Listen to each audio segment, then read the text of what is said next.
latest episode of The Claw's Corner. Today's guest began tap dancing on the streets of Hollywood all the way to Broadway performances as a young teenager, where he grew up in the world of theater.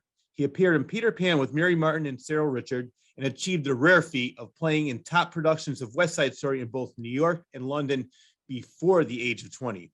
He then went on to play Tiger in the 1961 film version starring Natalie Wood. 6 decades later, the great Steven Spielberg chose him for a cameo in the remake of West Side Story. In 2021, he released the book, When You Are a Jet, the story of a dancer's extraordinary, ordinary life, where he talks about this and everything else he has ever done in his amazing life. So without further ado, please welcome the amazing David Tiger Bean to the Claw's Corner. David, how are you? Well, I feel like a jet. Do you feel like singing like a jet? But that was a wonderful intro. You did a beautiful job. And I'm humbled by it.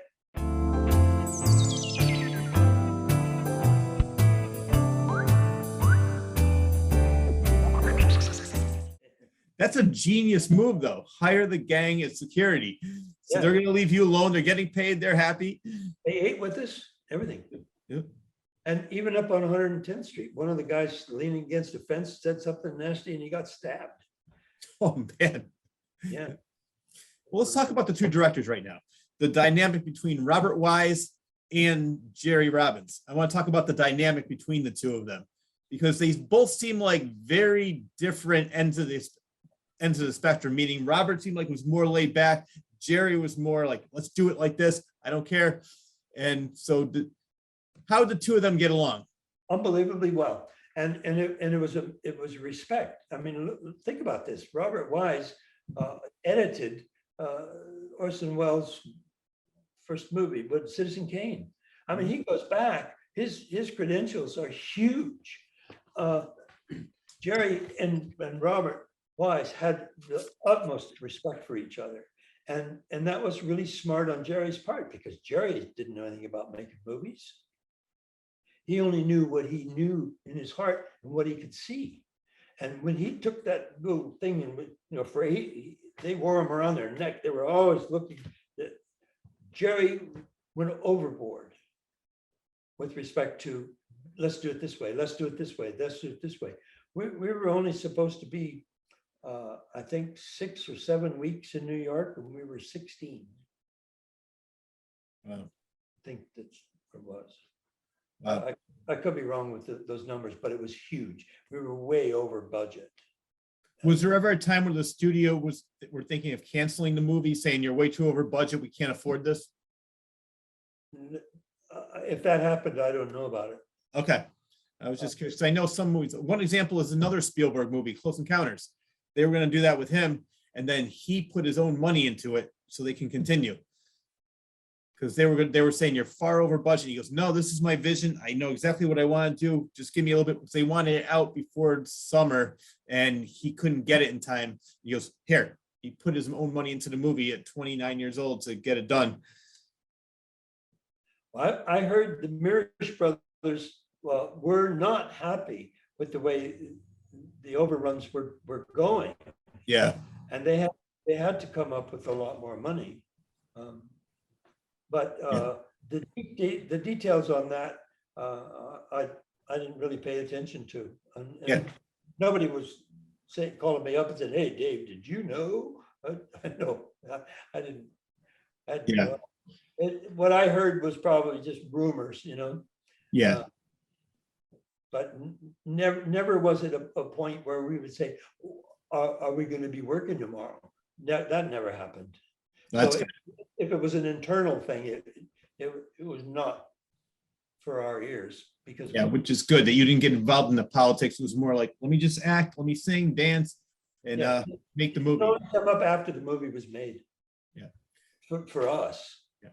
Well, let's talk about a very happy day for you. March 24th, 1962, special day. Special day. Boy, it was a special day. Your wedding. The night before, on the 23rd, Cyril arrived in London, and I picked him up at the airport, and we went to a hotel in Knightsbridge, and he was my best man. And he said to me, he said, "Where are you getting married, dear boy?" Well, Cyril was the most wonderful Catholic I have ever met in my entire life. We went to mass when I was with him. When we traveled, we went to mass every morning. You would never know this about this man. I mean, it's not something that he was on his sleeve saying, "Here, watch me. I'm going to." Nobody knew that unless you were a priest. I would pick him up after a show when he was doing Pleasure of His Company or something. I would go up and we would, if I was in New York doing a commercial or something, and I would stay with him, I would pick him up late at night. We'd go to the Actors Church, the Catholic Church on 48th Street, I think it is. And he'd serve mass every night. 6 o'clock in the morning, he'd be at mass someplace else. And he'd be back before I even woke up. Eliza would have to come into my room in the apartment and ring a bell but Cyril had been already gotten up and gone to mass. And it was amazing. He was a beautiful Catholic. So he said to me, he said, "Where is this church that you're getting married in?" And I said, "Well, it's in Knightsbridge, just past Harrods." I said, "Well, you know where the Brompton Oratory is, don't you?" He said, "Well, of course, dear." Well, that Brompton Oratory is an enormous Catholic church that his brother Edgar, who was an artist, painted one of the chapels in there, trompe-l'oeil, all beautifully done. It was magnificent. And behind there, I said to him, to Cyril, "Well, the Brompton Oratory is on the road, and there's a tree-lined street that goes past the Brompton Oratory, and directly behind the Brompton Oratory is the Holy Trinity Church. It's Episcopalian." He said, "Oh, I see." And I said, "And that's the church we're getting married in." And he said, "Oh, the church behind the better one." He said it like it was. Literally, when we went out on tour in 1961, after we did the movie, Jean's mom and dad bought Jean and I a 1932 Austin 7 horsepower, little tiny car, just beautiful little thing. And the whole family, Uncle Boy, Uncle John, Uncle Fred, everybody had it. We painted it, put a new roof on it, did the seats, and Jean and I drove that over 3,000 miles all over England. Had cable brakes. It went. Our top speed was 41 miles an hour. E-demon. 5 miles to the gallon. And wow. 7 horsepower, this car. But it was a wonderful car. Well, this was sitting outside the Vanderbilt Hotel where we had our reception. And our reception was going really good. It was fun. And Cyril kicked us out. He said, "Time for you to go. What newlyweds?" So we got into our little Austin 7 and took off. We went to Brighton for our honeymoon. And we got there early. It was really early. And I said, "What do you?" So we went to a movie. We saw El Cid. And it was funny. And then literally, we weren't there. We were supposed to be there for at least a week or two. And Cyril went back to New York. And then we got a call from Cyril. And he said, "Would you be interested in cutting your honeymoon short?" He said, "If you want to come back," he said, "you can be the principal dancers in Mike Todd's Around the World in 80 Days, the musical." Mike Todd Jr. actually it was. And we're going to open in St. Louis and go to Kansas City and then back into New York. And Cyril would be Passepartout. I mean, Phileas Fogg. And well, we packed that day and flew back to New York. And that's how we started our marriage, was living with Cyril on Central Park West in my old bedroom, which is a beautiful apartment. It was really sweet. And of course, Eliza was Actually, Eliza had passed by then. Gertrude was Cyril's cook then. Okay. But Eliza was my, when I was doing the rehearsals for West Side Story to go to London, well, Mhm. Cyril was in Australia, so I had the apartment by myself, and Eliza would cook for me. She saved my life, this woman. I weighed 175 pounds when we started rehearsals. Yeah. By the end of the first week, I weighed 145. I mean, Jerry was, it was grueling. And I'd come home and Eliza would put my dinner on the hunting table, which looked into the other room where a television was. And she'd sit directly behind me, never up with me. She'd sit directly behind me with her food on her lap, directly behind me. I had to look at the television this way. Man, I love this woman. And Eliza would, one day, she'd pull me on the, come here, yank my ear, pull me into the bedroom. What do you want? She flip the mattress. And then during the day, if I was in there during the day, and I could have all the rock and roll music I wanted, but every hour she had to hear the news. That's a deal. Okay. So we'd have some rock and roll music on. Next thing you know, here's Eliza and I jitterbugging. Eliza, by the way, the night we spent with Elaine Carrington in Bridgehampton, she worked for Elaine Carrington. Eliza did. And we got Eliza from Elaine Carrington.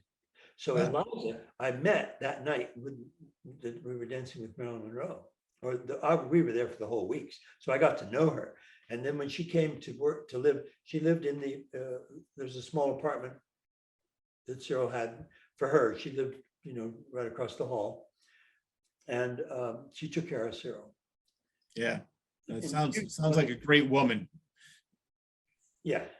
And she was the one that gave me the recipe for the chocolate steamed pudding that I did for Noel Coward. Yep. And it's wonderful. It's simple to do, but it was wonderful. But she packed it. She wrote it out and she packed it and put it in my bag before I flew off to London. Yeah. But Eliza actually died in the apartment. I think she had a heart attack or something, and she passed in the apartment. And she was replaced by, it's a wonderful story. Oscar Hammerstein and Dottie Hammerstein lived upstairs at Central Park West, right? Mm-hmm. And Gertrude actually had a little drinking problem. And Dottie didn't like that. So Cyril said, well, Eliza died and Dottie came. Dottie had designed Cyril's apartment. She mm-hmm. did all the decorating in. And it was wonderful until she handed him a bill. And he almost fainted. She said, Dottie, it's all going to charity. I said, then why bother? I knew it was a lot of money. I love it. But she gave Cyril Gertrude, and Gertrude. Well, Gertrude would hire somebody to come in and clean the house because Gertrude wouldn't clean the house like Eliza did. And what she did was that she had the bills coming in for Cyril from the grocers were for all these exotic meals that she was cooking, but Cyril wasn't eating them.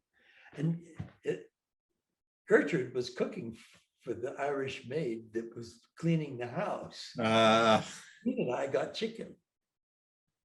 When Jean and I were living there with Cyril, we had to keep the bills down. It was always chicken, but once a week there'd be a leg of lamb or a rib roast or something. It was for her. That's funny. Well, speaking of you and Jean, we mentioned on the honeymoon, you got the call, you did Around the World in 80 Days. I want to talk about some of the things you did after that. Why did you and Jean end up working at Abraham and Straus department store? Well, it was very simple. We thought we were very pragmatic, for God's sake. we're a married couple. And wouldn't it be wonderful if we only did Broadway shows where both of us were in the show? That would be nice. Well, that was the rule. So we wrote that down. Rule number one. If we're offered a show and the other one's not, we turn it down. By December, we were out of work. Oh. We were both offering shows and we turned them down. It was just stupid. And so we thought, well, we can't go through Christmas without work. So we got a job at, by this time, we moved out of Cyril's apartment, much to his chagrin, because he didn't want us to move. We shouldn't have moved, actually. But we found this wonderful apartment in Brooklyn Heights. And we would take the subway from there to Abraham and Strauss.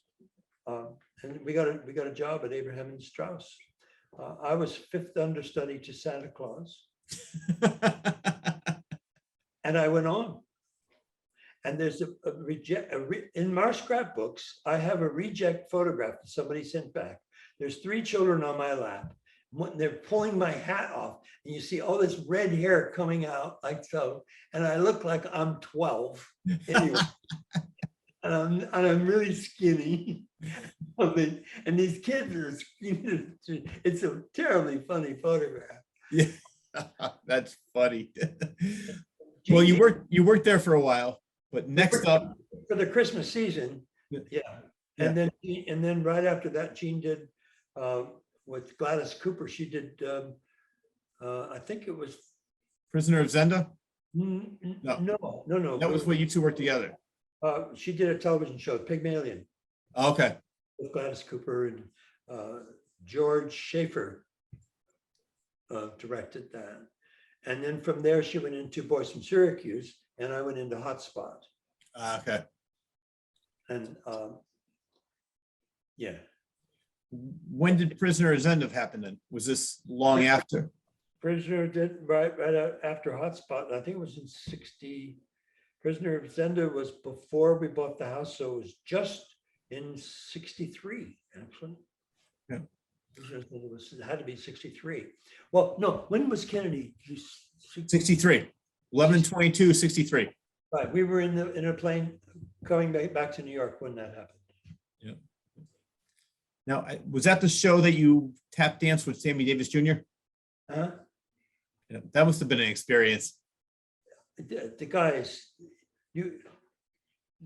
this man was just, I mean, every nerve in his body was incredible talent. Yeah. There wasn't anything he couldn't do with his feet. It was incredible. Yeah. And he was a fun guy. He would come when we went to Manchester with West Side Story. We opened in Manchester, England, and he was playing in Manchester. And he would be late for his show because he'd be standing in the wings for our show because he loved West Side.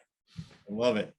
And then when we went out to do Prisoner of Zenda, we were rehearsing at NBC Studios in Hollywood, and he was doing a show there, and I mentioned to him all the times he was late for his show because he was standing in our wings, and we would run into him. You know, during the prologue, particularly, we were running in and off stage. We were running into him, and he laughed, and I said, tell you what, I said, I'm going to put a challenge down to you now. So what? I said, I'm going to challenge you. And I went, and he went, oh shit. I just challenged somebody I shouldn't have. And we danced for about 10-15 minutes. Oh, that's funny. And he seems like he had a great sense of humor. I mean, all the things that he went through with the racism back then. Oh, wasn't that bad? Wasn't that just awful? You know, and this is my whole life it's never been a part of my life.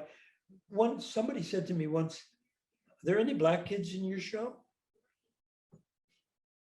I didn't think about it. I don't know what black. Yeah. We all work equally hard. I don't know color. I couldn't conceive of what he was asking. Mm-hmm. Because there isn't anybody that works harder than a kid doing a show. Let me tell you. Yeah. Everybody puts that 180 in, bringing it back again, but that's 180 roll. yeah, the 180 rule. And I don't know what color you are. It doesn't. That's not part of my No, exactly. And that's what I love. It's like, I like when, instead of trying to fill a quota, I like when they're actually hiring people because of their talent, not because of what color they are, what race they are, what gender. Just to put the person who's most qualified. Don't do it just to fill a role. But Sammy Davis Jr., I was going to say one example. I know that when Frank Sinatra got mad because I think it was the inauguration of JFK. I think at that time, Sammy Davis Jr. was married to a white woman, and Joe Kennedy didn't like that. There was a lot of things going on with that. And just that, but and he had to go in through the back door. I mean, I was reading I saw a couple biographies on him, but I just love his sense of humor. Like when he was on All in the Family with Archie Bunker, it's just that he made fun of things like that, even though he went through a lot. But he just seems like a very, very, well, besides being very talented, just had a great personality. From what I It can doesn't see. mean that he wasn't hurt by it, because he was not even allowed to live in Las Vegas. He lived just on the outskirts. There was a black area on the outskirts of Vegas. He had to live out there. Wow. Yeah. It's so sad. Yeah. I'm glad he did fine. I'm glad he was able to be successful during that time, and with the Rat Pack and everything else he did. So, the Candyman. And no, that's true. Candyman. Wow. No. Now, Jean started her own ballet school at Shrub Oak. Let's talk about Yeah. that. We bought a house in Shrub Oak, and at the time, equity rules that if you sign an equity contract, you cannot live more than 50 miles outside of New York City. Mhm. And so we just did a radius 50 miles and drew a circle around New York City. And Shrub Oak is 48 miles. And we saw a house in the New York Times listed. So we called the guy up and we took a train up to Peekskill, and he picked us up and we went to see the house and we bought the house. That was the first house we looked at. It was a Frank Lloyd Wright design. We paid $25,000 for it. And my neighbor, about 6 months later, came up to me. He said, "Dave," he says, "what'd you pay for the house?" I said, $25,000. He said, "What were they offering? What were they asking?" I'm sorry. Yeah. And I said, "Are you deaf? 25,000." He said, "You mean you didn't bargain?" I said, "Bargain?" I said, "I tap dance. I don't know what you're even talking about, bargain. You bargain the house?" He says, "Yeah." He said, "Nobody takes the original price they're asking. You get the," and I said, "Oh, Now you tell me. I said, but the next day in the mail, Westchester Community College, learn all there is to know about real estate. I enrolled in the course and took a real estate course and became a real estate salesman. I love it. Well, the thing was that this guy, we had gone, I said, "What happens when we don't want to dance anymore?" This is one of the things that we talked about. How many years are we going to be dancing? Mhm. At that time, we were in our late 20s.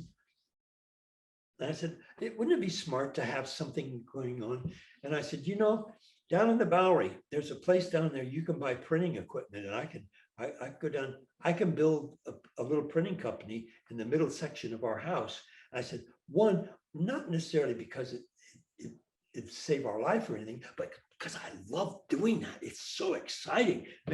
So Jean acquiesced, and I bought this platen press. It was an automatic platen press. And I literally built a printing company. That was letterpress. And then I bought an offset press, and I built a light table, and I used to burn my own plates and I eventually had a little tiny thing where I was selling things all to the local people, letterheads, envelopes, business, receipt things, anything, raffle tickets that were numbered. And it was all in Jean's laundry room in the middle of the house. And she, bless her heart, she acquiesced to that. And I was allowed to do that. And it was just wonderful thing to have done. And I said to her while we were doing this, I said, this isn't going to sustain us or anything, but there's a guy who has the shop over here. It's a deli. He's a meat market. He said, I think they want to sell it. What do you think? Should we get into that business? By this time, we had already had the ballet school started in our house, because in the bottom of the house was a big studio. And I bought Fordham University was replacing the floor in their gym. And I bought the old flooring piece by piece, just chunked with paint, not paint, but shellac. I had to scrape it all. And I put down a new floor in that whole thing and put bars up, and we had a ballet school in the house. So it was there. We did it, It was really a lot of fun. I taught the tap and jazz classes, and Jean taught the ballet. Yeah. What was funny is I want to talk about that because I think that's the one where you couldn't tell the boys it was ballet because they would say, I don't want to do that, even though they were actually doing ballet. Well, sure. Most of our students were not there to be like Jean was when she was taking ballet. This was a career thing. This was the only one person in the whole UK world wins a 5-year scholarship a year. Jean won that. She had really good. This is a career move. Well, all our students, none of them were a career minded. Moms wanted them there. One half of it was babysitting, and the other half was because it's fun. Yeah. Healthy. And Jean taught, you should have seen her teach these kids. You do your la plie. Now, we mustn't bend over. You'll lose your crown. Now, if your crown falls off, you're no longer a queen, right? But she made it fun. She didn't make it so that it was, if you don't get this, you won't get a job tomorrow. Yeah. And that was the beauty of it. We had a lot of fun with our kids, and they did really well. They did really fun things. Once in a while, we'd get somebody whose mother would come to us and say, I want you to teach. We're auditioning in New York, and then I want you to help do. And that wasn't a lot of fun. Yeah. So we went to see these people who were selling this deli, and I said, listen, I don't know anything about this, but I'll work for you for nothing until I learn. And then you come up, while I'm working, you come up with the price and we'll buy the whole place. Well, we didn't have any money. I don't know why I said that. And they never came up with the price. And finally I left. I said, well, my neighbor, on the other hand, who was renting the deli in another piece of property in Shrub Oak, said, the guy who owns the deli that we have, and that building and the whole the property around there, he's gotten old and he's selling it. You should call him. So I called him and he came over. And I said, well, you're the gardener. We know you. You're the gardener. You're the guy out there raking, mowing the lawn and everything. We thought he was the gardener. He owned them. Why are you selling this? And he said, well, I'm getting old. He says, it's a lot to take care of. I don't want to do this anymore. He said, but right now, he said, I'm on my way over to give, these two boys are going to give me a check for $30,000 down payment on this piece of property. I said, really? I said, are you selling this because you need the money? He said, no, I'm selling it because this is the time I have to sell it. This is a good time for me to sell. He said, but I don't need the money. I said, well, I want to tell you, if you take that check and you put it in your pocket, when you get home to take it out and show your wife, it's only going to be worth $15,000. Capital gains in the 50s was 50%. And if you don't owe anything and you're a prime case for, well, I just got out of real estate school, didn't I? Yeah. I wouldn't have known that, right? And I said, I'll tell you what we'll do. Jean and I will offer you whatever you're asking for this property. We won't insult you with a lowball answer, a quote. Yeah. Whatever you want for this property, we will give it to you. You give us 100% mortgage. You will only pay tax on what we give you at the end of the year by the month, which is like a salary. I said, you will save yourself off the top $15,000.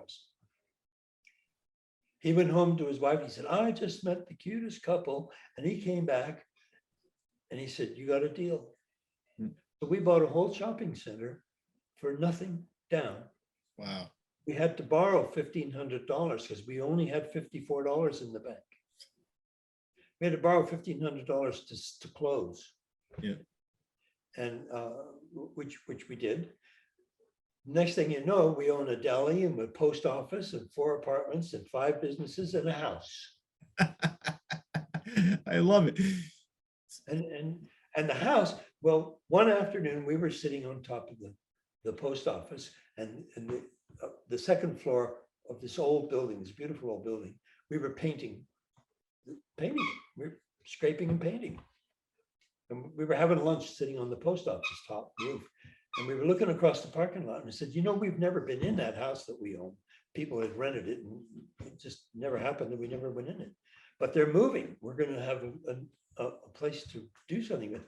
I said, you know what, that'll make a fabulous art gallery and gift shop. And we can put an apartment in upstairs and rent it out. And it's exactly what we did.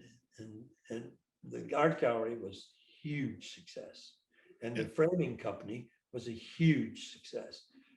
I was still, it was between shows. Sometimes we'd be doing television or a Broadway show that didn't last all that long, but we had all these businesses and all these things going all at the same time. And I was still printing. I'd be printing at 3, 4 o'clock in the morning if I had a job to do. It didn't bother me. Fun. It wasn't, oh my God, you got to do this again. Never. It never came to our lips that we were overworked or anything. It was just the most exciting thing in the world. And the next day, the kids who owned the deli came to us and said, we found somebody that wants to buy our deli and we've agreed to it. And I said, well, you know, the contract I have with you and that deli is that you can't sell that deli without our approval of the people who are coming in. Yeah. Said, I've never met them. And they said, well, we can I said, I don't want to meet them because I don't approve. Mm-hmm. They said, what do you mean? I said, Jean and I, what do you want for the deli? We'll buy it. So we bought them out. And the next thing, and Jean wakes up the next morning and she owns a deli now. Well, this here, this is bologna. You put it on the machine, you go, you slice bologna. She said, I danced the Royal Ballet. Right. And now I'm schlepping bologna. Well, that's why I have so much respect for you, because you and your wife take so many chances. Most people, all I have is $54. They'd probably be depressed, would just sit at home whining about it. You're over there buying businesses, making more money. Not only is this show or interviewing you fun, but it's also educational, talking about, you know, capital gains. It's just the fact that you, like I mentioned before, whenever there's an obstacle in your way, you just smash right through that door and take over. Like, let me take real estate classes. All right, let me buy a deli. I don't know what to do, but hey, I can make a sandwich. Well, my bride, you know, is 81 years old now, and she's still schlepping bologna. Oh, yeah, we're going to get into that because I know that your daughter owns the place now, and you and your wife said, "Oh, we'll help out for a little while," and you're still helping out. It's been 7 years. I love it. So that one was called the Shrub Oak German Deli, and then you also had a gallery in that. Is that correct? Right, the Shrub Oak German Deli, and then we had a gallery across the parking lot, and then we opened up another gallery in the Westchester Mall. Yeah. Was that because of Joe and Brian Passerby? Pasby, yeah. Pasby, yep. They tell me, I love this story. Tell my viewers this story. Joe and Brian's they had 2 daughters, and they were taking ballet class. And Brian was a professor at Pace University in Westchester. And it was new and everything, and he wasn't making top dollar and everything, and they were having a little bit of a problem, and for about 2 years, they had taken class with Jean, and they came up to Jean and said, listen, right now we're having a little bit of a problem, so the kids won't be coming back to class because of finance. And Jean just flat out said, look, you guys supported me all this time, never a question. She said, you just keep sending the girls to ballet class, and we just never talk about this again. That's, I love it. good. I mean, it was, she didn't even say this is a gift or anything. She said, we're fine. You just keep sending your kids back to you. We'll take care of everything. And then we decided when the people moved out of the house across from the deli, I went in and gutted the house, literally. We just, you should have seen what we did with it. It was just magnificent. I'm really good with my hands. And you learn a lot. You know, I got electrocuted a few times, learned electric. But I had a book. I had an electrical book. Yeah, 3 phases. What? Oh God! So we're in there, and one of the rooms. I was actually pasting burlap on the walls because Jean was going to have all kinds of tchotchkes. We were ahead of our time in terms of what we were selling. It was really a great gift shop. It was unbelievable good. And there's a knock on the door. And I went to the front door, and it's Joe and Brian Pasby. Well, I didn't actually know them. They we weren't social, and their kids went to Jean's class. Well, that was with Jean, and if I taught her class, I didn't know who they were anyway. So they introduced me, and they said, and they told me the story about what Jean did for them. And they said, we're here to pay you back. I get emotional. Yeah. They worked their butts off. They came in and helped me we did, all the labor, the grunt work, tearing things out, tearing walls out, cleaning up, and then Brian was still teaching, but Joe became our general manager of both shops, and she was a lifesaver. Yeah, she allowed us to do other things. We could go do a show and not have to worry about the thing. And then on the framing end, we had a girl named Janelle who was who I taught how to frame and sell framing equipment. I was a needlepoint expert, and crewel needlepoint. When women finish their needlework,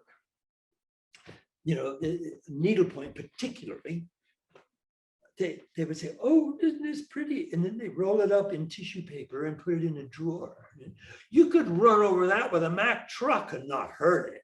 I mean, it is so strong. It's unbelievable. So what happened was that there were these women's clubs in Yorktown, in the whole area.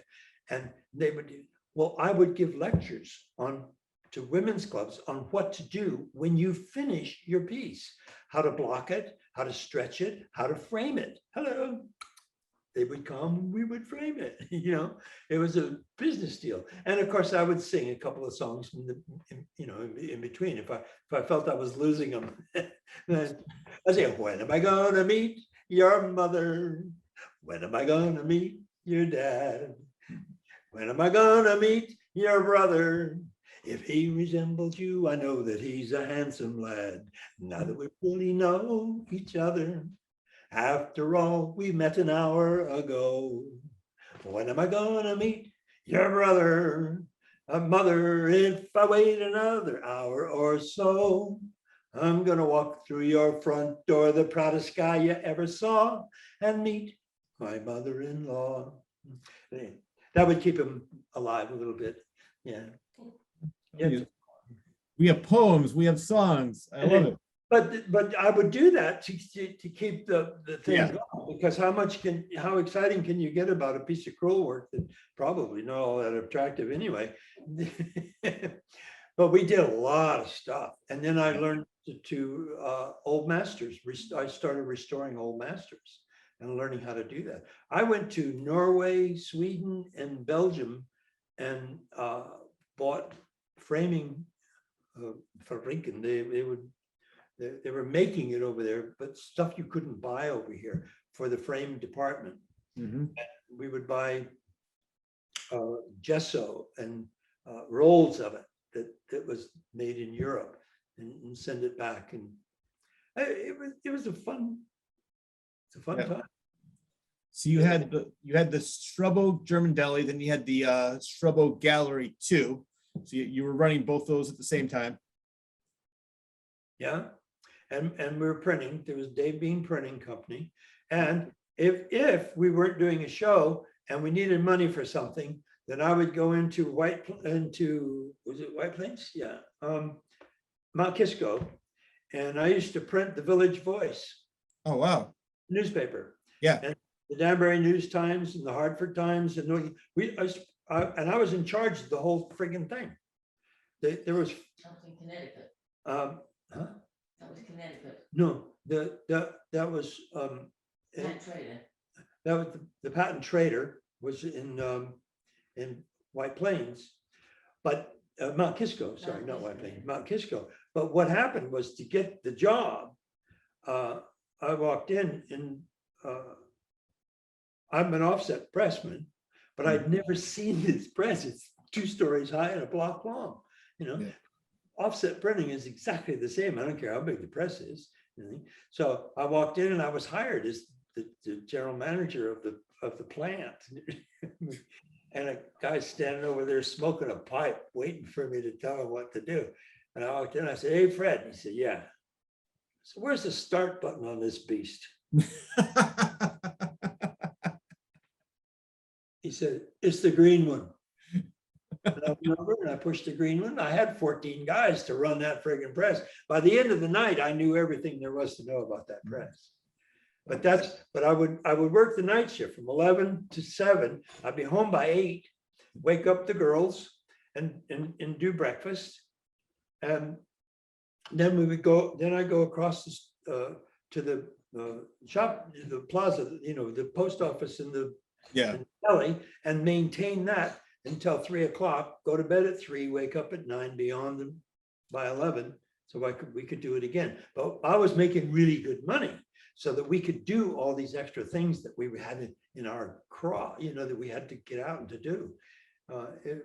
It was very exciting. It was an exciting time. Did you sleep at all?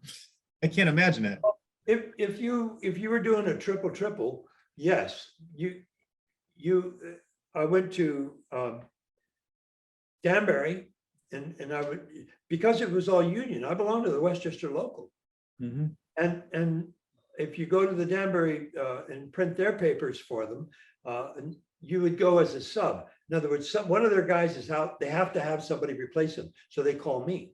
Or I'd go up to Waterbury, or I'd go to Hartford, I'd go to thing. Well, at 1 week, I worked 24 hours a day for 7 whole days, 24 hours a day. Well, they give you you walk in an hour and a half late because you had to drive from one place to another.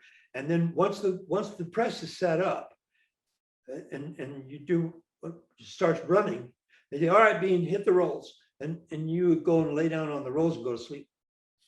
So you would sleep. And of course, they all worked at our main shop also. So it was a reciprocal thing.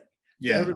Everybody could do it. But we were bringing home a couple $1,000s a week at that time. It was a lot of money, but we needed it to Jean would go into New York to the gift show. She'd spend $30,000 with the blink of an eye. Yeah. You had to have that. I'm sure you made your money back once you sold it at your store, right? Well, the interesting part about it was that when we sat on top of the post office and we looked across, we said, Jean said we could put a gallery in there, and gift gallery. And she had $1,500 from a summer camp thing that we did.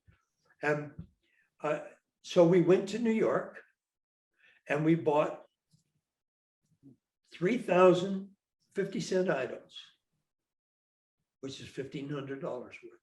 Mhm. And we put them in the gallery. When we opened it up, we had all these candles and everything, and we sold them and doubled our money and almost in a day, and had to go back and reorder. But that's how we did it, because we did it with very little money. Yeah. But the key to our packaging was what put us on the map. We got a white box, glossy white box with a black top, with a white stamp on the top of the sketch of our gallery, the building. Mhm. And people would come in and buy anything so they could give the box. It was like Tiffany. Yeah.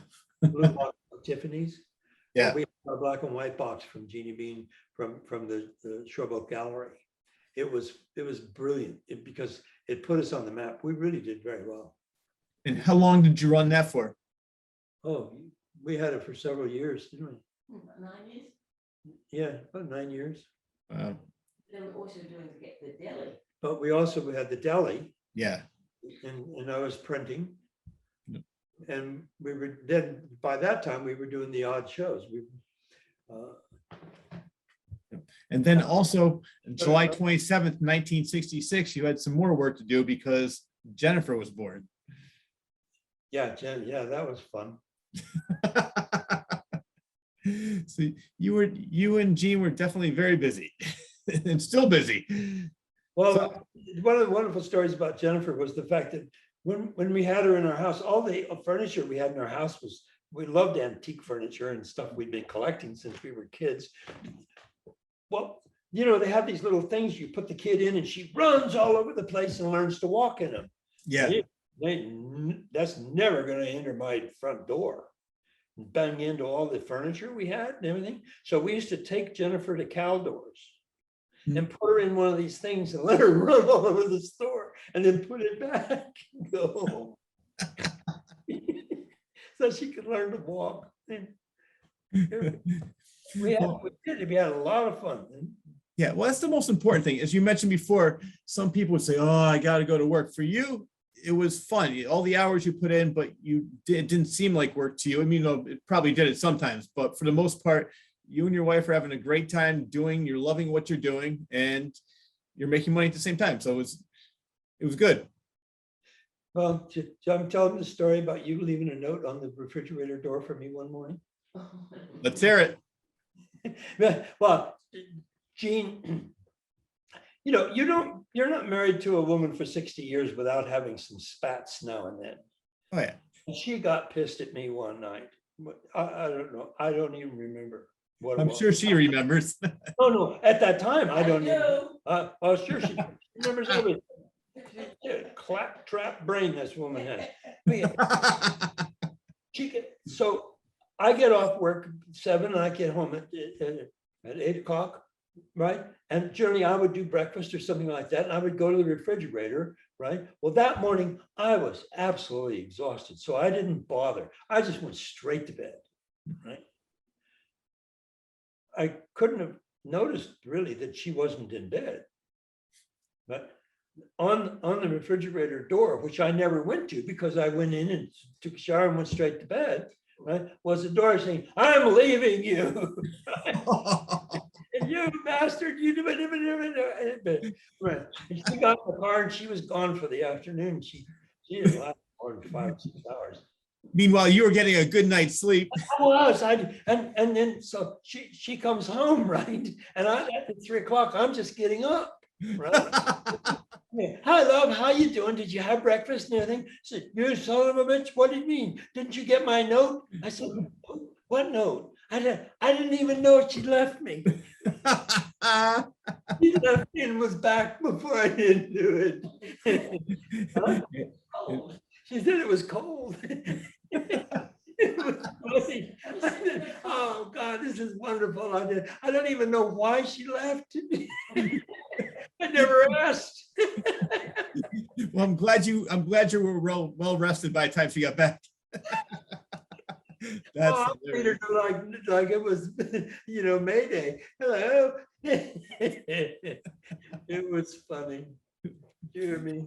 Well, as I mentioned before, I said talking to you is not only entertaining, but it's also educational. I want to talk about something you do with Jen, your daughter, and you called it the deal. The deal. Well, when she was working, she would come into this store, the gallery afterwards, and I had a counter that was carpeted because people would bring in their artwork and we wanted it on a safe spot. And Jennifer would come home from school and she'd sit on the carpet and read to me after school while I was working, putting frames together. And actually, she read Helen Keller's biography. Mhm. That was one of the books she read to me. And she must have been 7 years old, 8 years old. And so then when if she didn't want to read, she would sweep up and she'd clean up because I'm make a mess making frames. Because I chopped all my own frames right there in that space. And so she would help clean up and everything. Well, I would pay her. And if I give her $2, and then she'd be thrilled to death, $2, right? And I said, hey, wait a minute. I said, come back here. I said, I got a deal to make with you. If you give me back some of the money you earn to put into a savings account, Daddy will match whatever you give me back. So if you earn $2 and you want to give me $1, I'll match it. You'll put $2 in the bank and you'll still have $1 to spend. That'd be a pretty good deal, right? I said, but you have to do one thing. You have to agree to one thing for me. What's that, Dad? You could never spend this money in your lifetime. You have to agree to that. Okay. 7 years old. What the heck? I got a leg up here. She did. So she started giving me money. And by the time we got $100, I said, now we can take this money here and move it into something else. In other words, we can move the money from one investment to another. That's not spending. That's called investing. So we're not spending. We're not going out to buy a new crib or a new dolly for you. We're making the money grow.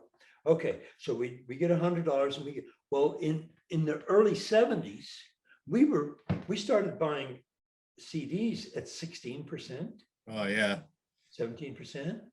And eventually we started buying stock. She had a stock account. She had a savings account. She had mutual funds. And by the time she was in high school, she would come to me after school. And, hey, Dad, here's the paper. This, we can get CDs here at 17%. That's a good deal. We could move this into here to put it. Yeah. Okay, all right, let's do that. So she was building a portfolio and equity, but she can never spend this money in her lifetime. Mm-hmm. Eventually, we came up the Parkway from Shrub Oak. We came up 45 miles to Clinton Corners, and we bought the farm. We bought a farm up here just to get away from everything and to have fun, and maybe they could have some animals. We already had a goat, and she was going to high school here, and she said to us, why can't we move here to the farm and I can go to Millbrook High School? Because they spent the summer here, and she met some of the kids and she liked the area. So I said, well, all right. So I brought a box of shoes up and we were moved. The next thing I know, within that same year of buying the farm, this building that we own now, that Jennifer has her business in, it has a few apartments and things. We opened it as the country store. Mm-hmm. Right? Jennifer was working, going to school, high school, and she turned 16. Right? License time. Dad, she said, look, I just saw an incredible, it's a 1980 Firebird. It's beautiful. She said, $14,000. Yeah, we could, you won't miss $14,000 from our portfolio. She was doing really well, right? She said, Yes, we won't even miss it. I said, you're right. I said, how exciting is it? Oh, wait a minute. That's spending the money. I said, you have a promise on me that we cannot take this money and spend it. She said, oh. I said, but we can do something else. we can start another fund. Whatever money you give me because you're working, Daddy will match until you get enough for a down payment on that car. You're working. Once you get a down payment, you can buy the car and pay it off because you're working, going to school. Yeah, that's what she took a year. She had a 1981 Pontiac Firebird. Yeah. Wow. And that was the deal. Now, my daughter's, she'll be 57 in July. Yeah. And she just sold a house that she bought with that money. It's great.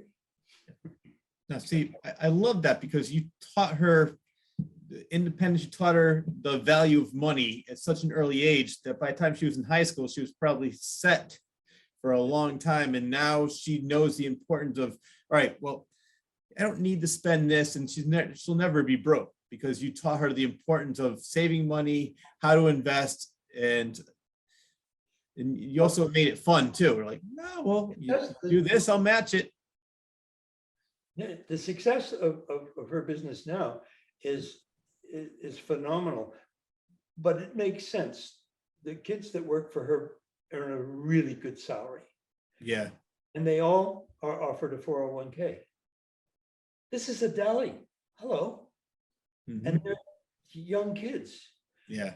You know how difficult it is? Well, I can't afford I can't afford $10 a week. And that's when Daddy steps in and smacks him on the back of the head. I said, are you joking? Yeah.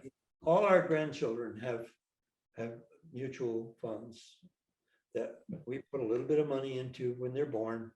And every month, a little bit of money, a little bit of money. Our grandchildren have more money than we do. They can't touch it. If they use it properly, they'll be able to get anything they want. Yeah. As long as it's not disposable. Yeah. Well, one thing I liked is what you were talking about, Jen. You said that she's empowered with 3 ingredients to be successful: passion, theater, and knowledge. That's it. Do you know that this is the beautiful thing? People will say to us, you guys spent 30 years dancing and making money doing this, that. Don't you miss it? Miss it? That's all we know. We wake up doing this every day because this is all we know how to do. I said, miss it? No, we don't miss it. We live it. Mm-hmm. And this is the beauty part about it, because it's exciting to do the things that we do. We love, we get excited about the results of things to do. Your power went out and we had an hour break. Yep. We just transplanted 6 big ferns into jardinières that we're going to put along the driveway. Brilliant idea she had. Yep. You use your time wisely. There's a quote that I heard, and I love this quote. It reminds me of you, talking to you. Discipline equals freedom. If you have the discipline, you do what you have to do. In the long run, you have the freedom to do what you really want to do. So you take care of it now. It may not seem like fun now, but in the future, you're going to be able to go on those vacations. You're going to be able to buy that car, buy that house, run that country store, whatever you want to do. But you see, one of the things that now is not prevalent in our society is the fact that the mom and dad are so tied up working to make things ends meet. Yeah. That the kids don't hear the things they should hear. And one of the pay it forward things that Jean and I do is that when the high schools do a musical, we'll help them with the dancing. If one woman said, my kids just did a whole suite of Bernstein's music, would you like to hear it? I said, I would love to hear it. I found myself sitting in the auditorium at 8 o'clock in the morning with 40 kids on stage, and they played this whole suite of music from Bernstein, which knocked me out. Mm-hmm. They're all 13 years old. I got to get up on stage and talk to them, to tell them, I don't know whether you're aware of this or not, but you have given yourself something that is priceless and will stay with you and touch everything you do for the rest of your life. And it's called discipline. Da, da, da, da, da, da, da, da, da, da, da, da. I didn't do that for you. Yeah. When I was a little kid, I took tap. You know how many times I had to do that shuffle so that I could do it when I wanted it, the tempo I wanted, the quality I wanted, all without thinking? Mhm. That's discipline. It will touch everything else I touch for the rest of my life. This discipline. I said, bravo, this is wonderful. And the kids need to hear this because they don't know how to handle what it is that they get, and they have a tendency to slough it off. Well, that, and the last thing I generally say to them is that, and by the way, as you exit this stage, give that teacher a hug. Mhm. She's giving you something that's going to be with you the rest of your life. Beautifully. So Yeah. things like this, I get upset sometimes because not enough people ask me to talk to their kids. But when we have the opportunity, we definitely do, because it's paying it forward now. We have to do that. It's almost like a Mr. Howland's Opus come to life, where in the movie with Richard Dreyfuss, Yes, I know that movie. Yeah. for people who don't know, where he's a teacher, he wants to write his big novel, and he ends up never writing the novel, but he's teacher throughout the years, and he didn't think he made an impact in the world. And then until the very end, when all the students come back and say, I want to thank you, because of you, I did this and that. So you are making an impact on a lot of lives in the entertainment world and out of the entertainment world. And I can say for everybody, we all appreciate it. Thank you. Well, that's absolutely perfect. 2 weeks ago, I was asked to do a lecture to a young group of people, and I said, and how old are they? It's a writing class. They write. It's a writing class. That was described to me. And how old? She said, 6th to 8th grade. I said, well, the top would be 13. I said, well, I could do that. 13-year-old, right? Well, when I got there, she had misstated it. There were 6 to 8-year-olds. And I'm going to stand there and lecture them on how to write. They're just out of kindergarten. Should I use the brown crayon or the yellow? Oh, man. I mean, the first 10 minutes was laughing about our middle names. Well, by the time I finished it, I had managed to get across the 180 rule and the passion. Mhm. A week later, I got 26 letters back, all in print, right? About the 180 rule and about how important it is to have passion to do the writing, that whatever comes to my mind, just write it down and don't worry about it. Just write it, just let it out, let it go, let it out. I mean, I came home to Jean saying, that was the worst time I've ever had in my life because these kids didn't understand a word I said. They did. Yeah. They did. Some of them got it, And I have this whole packet of little letters. And I said, and we had mentioned the fact that I took, when I wrote When You're a Jet, Mhm. I wrote it all by hand in cursive. I have a beautiful penmanship. And you can read it, really. And I took all these books and I passed them around and showed them. There were 200 pages in each book, all beautifully written in cursive. And I said, this is how I wrote this book. And then I showed them the book. So that they didn't have to read it. It's symbolized. Yeah. And I said, are you learning to write cursive? I said, no, we only block print. Right? I said, that's a shame. I said, do you know what cursive is? One kid read, yes, it's connected letters. Good. But they're not teaching cursive. I know. It's sad. I remember in the days when I was in school, they would have the all around the school, the A, B in print and cursive. And it's sad. And people think that, oh, well, people don't need it anymore. I'll give you an example. I think it was the court case of Trayvon Martin. And they asked the woman on the stand, can you read this? And she said, no, I don't know how to read cursive. So you are, just because everything for the most part is computerized, there is going to be a time where cursive is going to come in handy. And I think it should be taught in schools still, but yeah, it's a shame. Well, I've heard that a lot are going back to it. Oh, good. I hope so, because I think it's necessary. But they're using it in our local high school now. They want the kids to write cursive. Oh, good. My grandchildren know. Oh, good. Well, your book is filled with so many stories, so many fun stories. I want to talk about one in particular right now. This is, as I mentioned before, there's a couple stories in here that made me laugh out loud, and this is one of them. Tell me why I shouldn't eat the breakfast special at the Cracker Barrel.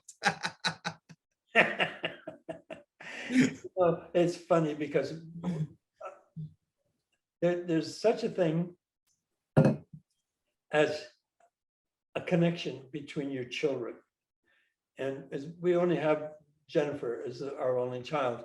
And the fact that I wrote the story solidified that connection to the both of us. I offered to take my daughter down, and she was 47 years old, to her first colonoscopy. And of course, we went in and they have to do the intravenous because they put you out, and it's quite a development. And when she was coming out of it, you know, she wasn't doing all that well. And so we had to stay there for a few more minutes. And finally she said, okay, I can get up now. I said, well, how do you feel now? She said, I'm starved. I said, well, this is the prize for every colonoscopy.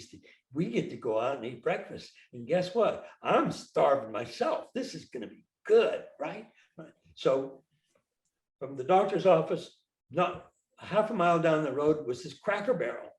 So we went into the Cracker Barrel. It was packed. We got a table.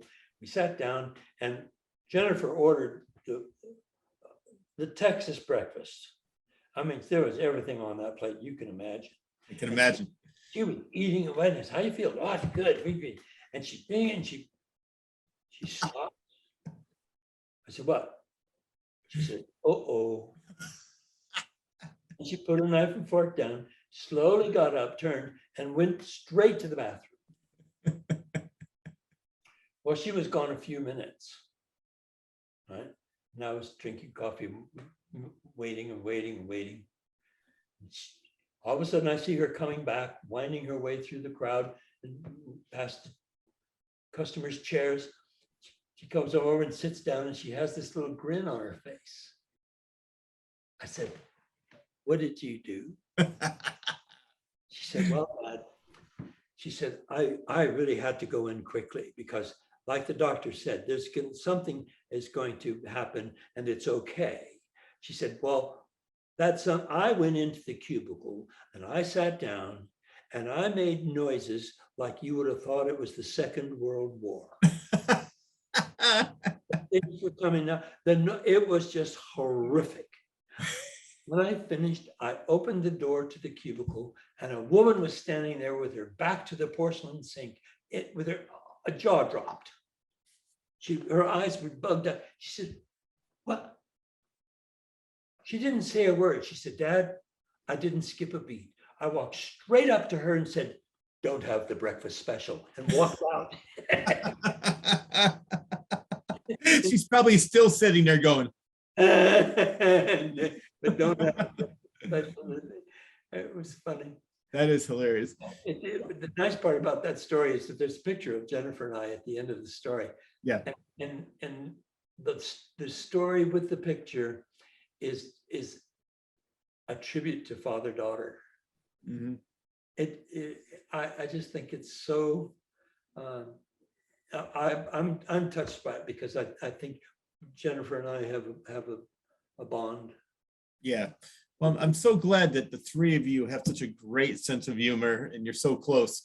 And it's definitely very nice to read about it and then hear it now talking to you. Did you read the last page of the book? Yes, I did.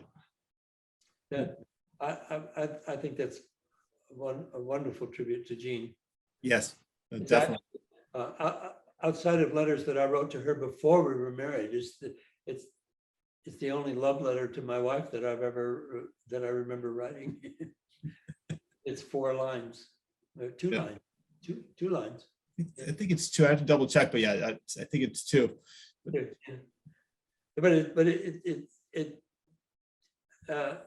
And that just happened because that swing in the picture is right outside here in my front door, and I walked out and I took a picture of it, and I thought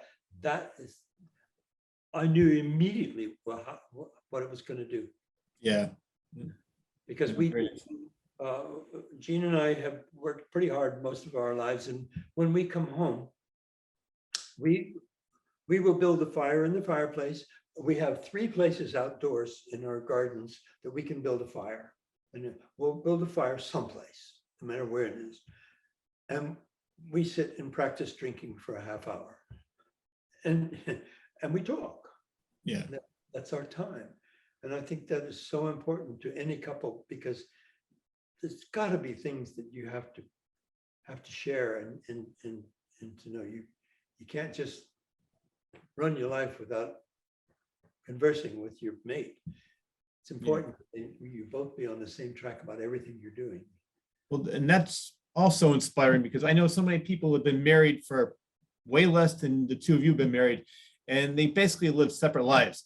She'll be upstairs, he'll be downstairs. They're both watching the same TV show. They don't really do anything together anymore. They're just so in the comfort zone too much where they're living. So I love the fact that you and Jean still have that time to yourself. You also spend time together talking about things. You don't see that a lot anymore. No, I imagine not. No. Yeah. There's a lot of things surprising in your book. And one of the things I found most surprising probably is that you said that working in Broadway is not a moneymaker. Has that changed now? Yeah. Okay. Because I can't imagine with the ticket prices the way they are now that some of the, like I saw American Buffalo with Sam Rockwell, Lawrence Fishburne. Oh. Loved the play. It was a great play.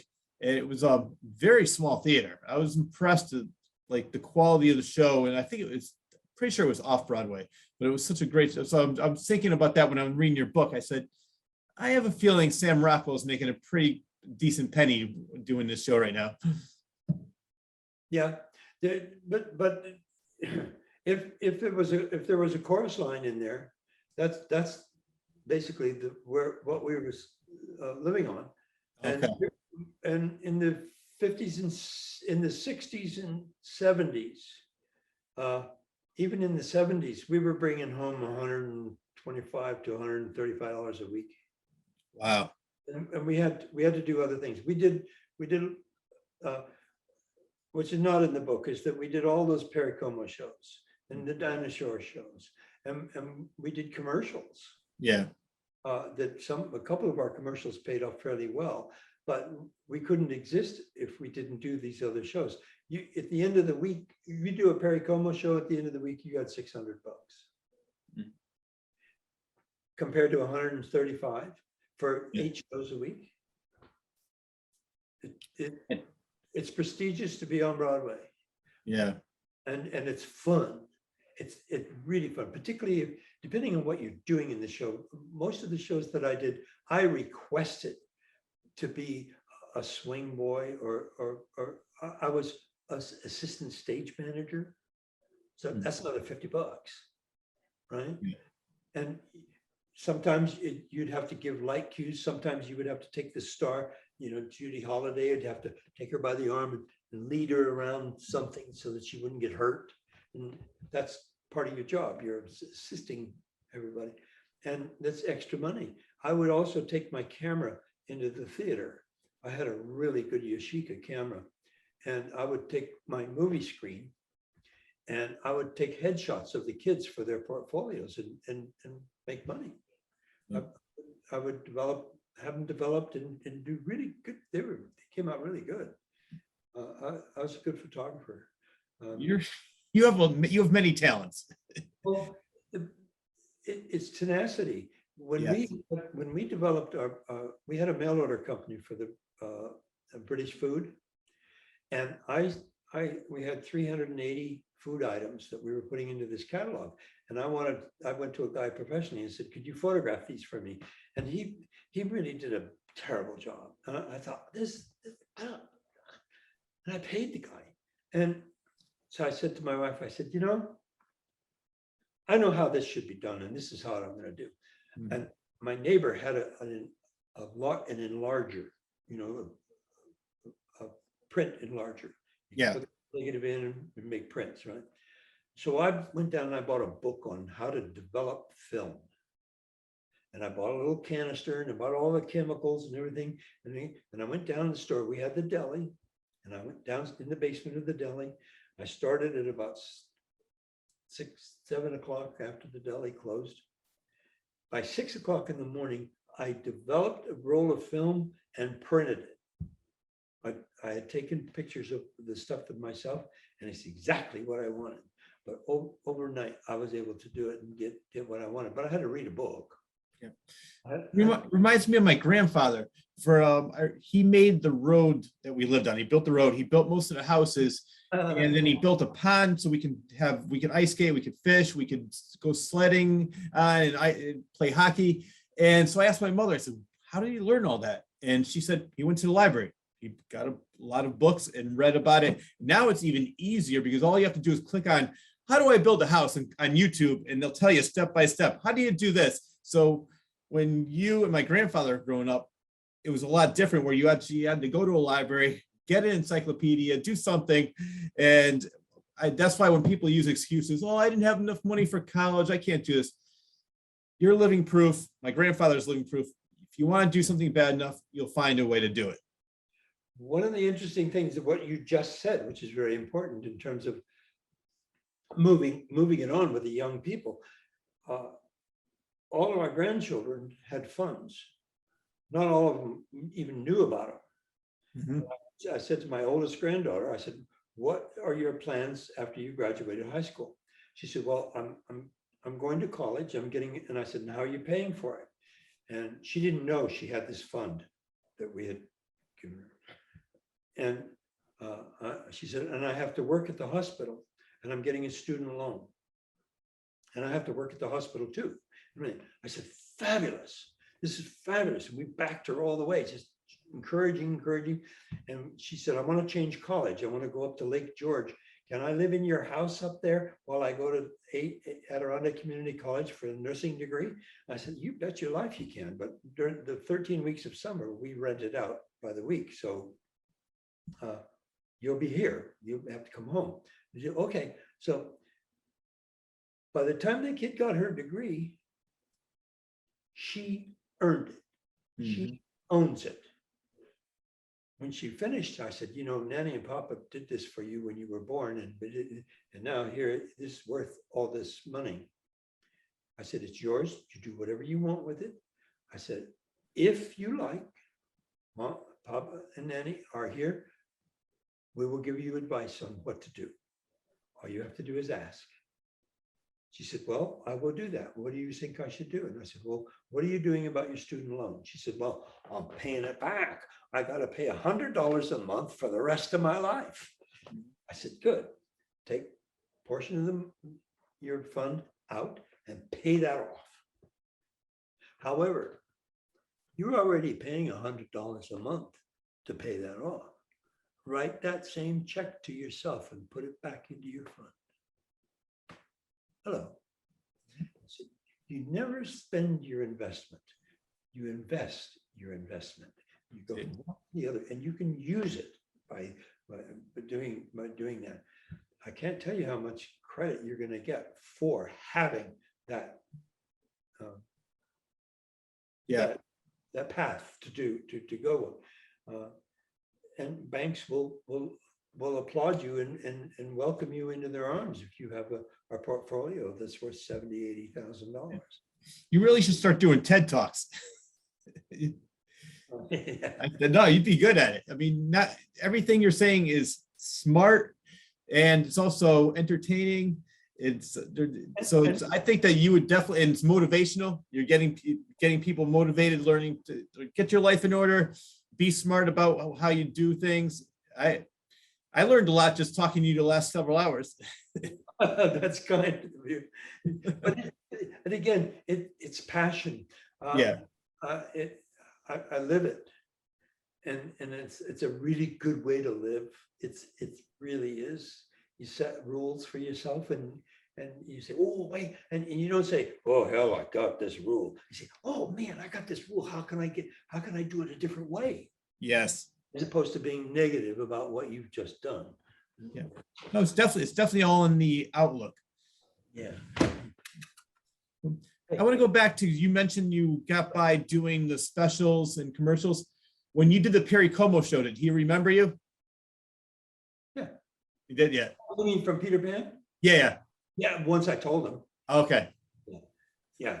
Did you meet my friend George? No, I did not meet George. Hi, George. This is George. She's very good cat. Seems very very quiet and very restful. My parents had a cat that would not sit like that for more than 3 seconds. It would be jumping up all over you, scratching you. Well, you saw the dog a minute. Yes. Well, that's Jean's dog. And this is my cat. This cat will not go on Jean's lap. She came, I just let her in and she just came and she'll sit on my lap for all night if you let her. Oh yeah. But she's a stray. I was working in the garden and the next thing I know, this cat came through the flowers. And she was fully grown. She needed to put some weight on. She was skinny. But we thought, well, this is fortuitous now. We don't know where this cat came from, but it's probably somebody from my past, and it's probably my dad, so we're calling her George. Well, nice to meet you, George. This is George. She's a lovely cat. Aren't you, George? Well, what was it like working with Liza Minnelli in The Dangerous Christmas of Little Red Riding Hood? That must have been fun. So much fun. Yes. Fun, and it was almost a little sad because you wanted to bring her home. Yeah. She wanted to come home. We had the house in Westchester, and I just start talking about things we were doing and building the gardens. And I built this big podium type thing, and we were just talking normal things. And she wanted to come home and live with us because it was normal. Yeah. Yeah. It was a little sad. Yeah, not the whole. I saw a documentary on her mother, Judy Garland, and the story, the life that she led. It is really sad. I'm sure Liza saw a lot of that going on, and so I just can imagine like the life that she grew up. But I saw her. I mean, in interviews, but also, do you remember the TV show Arrested Development?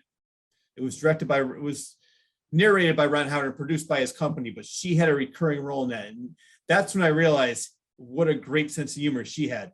She just was playing a caricature of herself, and it was hilarious. She was hilarious in that. It was. I'm not downplaying her or her personality. It's just I just think over the years I'm looking back and it's a little sad that her life went the way. Oh yeah. She didn't have a family life. But when we did the show, Lee Theodore Becker, who played Anybody's in the original West Side Story, choreographed that. Ah. And Lee did some, I've never heard anybody ever say anything about her choreography, but for me, I sailed with what she gave me. I just loved dancing for this woman. And it was really great. And then we got the costumes. And I was a goat. And I had this big head. And I couldn't do these huge jumps and things that I was doing. It just absolutely ruined the whole thing. It was so sad when we had to shoot the number. Oh, that's funny. I love how everything sort of runs full circle. You work in a lot of the same groups over the years. And Cyril was in that. He played the wolf. Yep. I rarely saw him. Mhm. Well, we were rehearsing someplace else. We really didn't do anything with him, but Julie Stein wrote the music for that. And when we did Peter Pan, I don't know if I told you this story. Is it in the book? I don't think so. When Julie Stein, Betty Comden, and Adolph Green came in, were hired to do extra music for Peter Pan. No, I don't And- remember the story. They came in San Francisco and they wrote the music. And by the time we got to LA, they got all those Lost Boys. We sat down on the floor and Julie Stein was at an upright piano. Betty Comden and Adolph Green were on the other side of the piano looking over the top. And Julie Stein said, we were asked to write some additional music. Now, Wendy flies in to Never Never Land and we shoot her with an arrow, which doesn't hurt her, luckily, but Peter is very upset and doesn't want to move her. And we wrote this little song and it goes like this. And he, at the piano, Julie Stein sang, let's be quiet as a mouse and build a lovely little house for Wendy. So that Wendy, she's here to stay. We have a mother at last, we have a mother, home sweet home upon the wall. A welcome mat down in the hall for Wendy. And he sang the whole song. When he finished, he said, now, Peter, Mary Martin, sings this song to you and you will all join in. So it's very important that we know what key you sing in because it'll be in harmony. And he looked straight at me and he said, David, what key do you sing in? And if he hadn't said David, I would have looked around. No. I said, Mr. Stein, I actually don't know what key I sing in. But if you get up from that piano, I'll play you a couple of songs and perhaps you can tell me what key I'm singing in. He said, really? And I sat down at the piano. Betty Comden and Adolph Green are still like looking over the piano at me. And I sang, my cuties do at 222. She's coming through on a big choo-choo. She's been away 4 months, but I haven't cheated once. Now stay home nights, I didn't dance. Wasn't taking any chance, I didn't flirt. Though it hurt, I just couldn't do my cutie dirt. All the days were blue and the nights were black. But I just knew that she'd come back because I love her and she loves me. And say, tonight I'll disconnect my phone because I want to be alone. My cuties do at 222 today. Hey, there, taxi, do your stuff. Well, I can't get there fast enough. Now take me to that train from way out west. Choo! Well, I'm just dancing in my shoes because there ain't no time to lose. Got a date, 1:58, with the gal that I love best. My cuties do at 222. She's coming through in a big choo-choo. She's been away 4 months, but I haven't cheated once. Now stayed home nights, I didn't dance and wasn't taking any chance. I didn't flirt, though it hurt. I just couldn't do my cutie dirt. All the days were blue and the nights were black. But I just knew that she'd come back because I love her and she loves me. And say, don't say there ain't no Santa Claus. I know damn well there is because my cuties do at 222. Today. Yes. Take a bow. Take a bow. Julie Stein was on the floor. I'm not kidding. He was like, they were all, it was a great song. My mother taught me, you know, this is one of the songs my mother taught me to play. Fast forward, we're doing Dangerous Christmas of Little Red Riding Hood, and Julie Stein had just written all the music for this. And we're during the rehearsal and we're sitting down for a 5-minute break. And Julie is sitting next to me. And I said, I'm going to throw something at you and see if you remember this. When we did Peter Pan, you came out and told us you had done, and I told him the whole story about Wendy, the Wendy bird, and that you sat down and you played the Wendy song. And you asked me what key I sang in. And I got up and I played for you. And he said, stop. He turned around at the piano and he played the entire song. Oh my God. Words. This is why this guy was a genius. He had a brain for a trap, or a trap for a brain. Yeah. I'm not kidding. I was absolutely floored that he would remember that. And this is, whew, 12, 15 years later. Wow. Yeah, isn't that miraculous? It That is miraculous. It was a good moment for me. Yeah, It definitely made an impression. yeah, it did. It really did. An interesting thing, because I was involved with Cyril a lot, because if I came to New York to do a TV or something, and I would stay with him. I got a cat hair on my lip, sorry. George, it's your fault. She's behind me.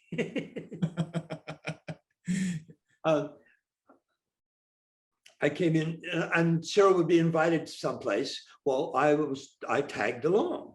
This was very normal. Everybody got used to it. We were at a party one night and Ritchard Rogers was there. And he said to me, he said, I understand that you know a couple of songs that somebody told me that I should hear. I said, really? I said, what song is that? And he said, it's something about my cuties do. And so I said, well, I'll play it for you. So I sat down. Well, he's sitting on my left, Ritchard Rogers. Ethel Merman is sitting on the bench on my right. Right? So I start, my cuties do at 222. Before I start the song, and I'm maybe 15 and a half years old at this time, I looked up to Ritchard Rogers and I said, somebody told me that you didn't know how to read music. Is that true? Well, that's a precocious young man. That was an honest question. Right? Yeah. Thinks for a minute. He looks over to Ethel Merman. He said, well, some people would like to think that. Wonderful answer. And my question was not obnoxious, young little snotty kid, because precocious, I think, is a wonderful word that describes a young kid who you want to hug, not one you want to kick in the butt. And I think I was a precocious child. Yeah, you were more curious. Like you really wanted to know. It's like, I can't believe. And then I sang my song. It was funny. You have lots of funny stories. And as I've been going through the last several hours, you have done many, many, many things. And I want to talk about this next one because it wasn't exactly a jet, but among many things, as I mentioned, you became a pilot. Yes. Yes. But a dear friend of ours was taking flying lessons, and he had helped us at the farm put in a pool. He designed the whole pool, and his designs were identical to Jean's and my designs for where the pool would go. And so, he became part of our family. And one day he called me up. He said, listen, he said, we should do lunch. He said, meet me at the airport. I'm taking lessons. He says, I'll be finished by this time. So I'm leaning on the fence, watching. You need taxis in the airplane. And he comes over and he said, listen, he said, I can't do lunch. He says, I just got a call. I have to go someplace. He said, but the guy out there in the airplane, he's going to give you a lesson. I said, John, I didn't play with balsa wood airplanes when I was a kid. I have no interest in airplanes. I said, never, ever. I've only flown on 3. I said, no, I don't want. He said, Dave, it's paid for. It's all paid for. I said, oh, you bastard. Well, you got me there. This little Cessna 150. And you sit in the left side. That's the pilot's seat, and you put these earphones on and people start talking to you. You have no idea what they're saying. I mean, it's just gobbledygook. And eventually we get on the runway and they said, we're clear to take off. And I pushed the throttle in as instructed, right? And the plane started going down. We got to about 55 miles an hour and he said, now just pull back on the yoke just a little bit, just pull back. And the plane just sort of jumped off the ground and it just smooth. It just took off.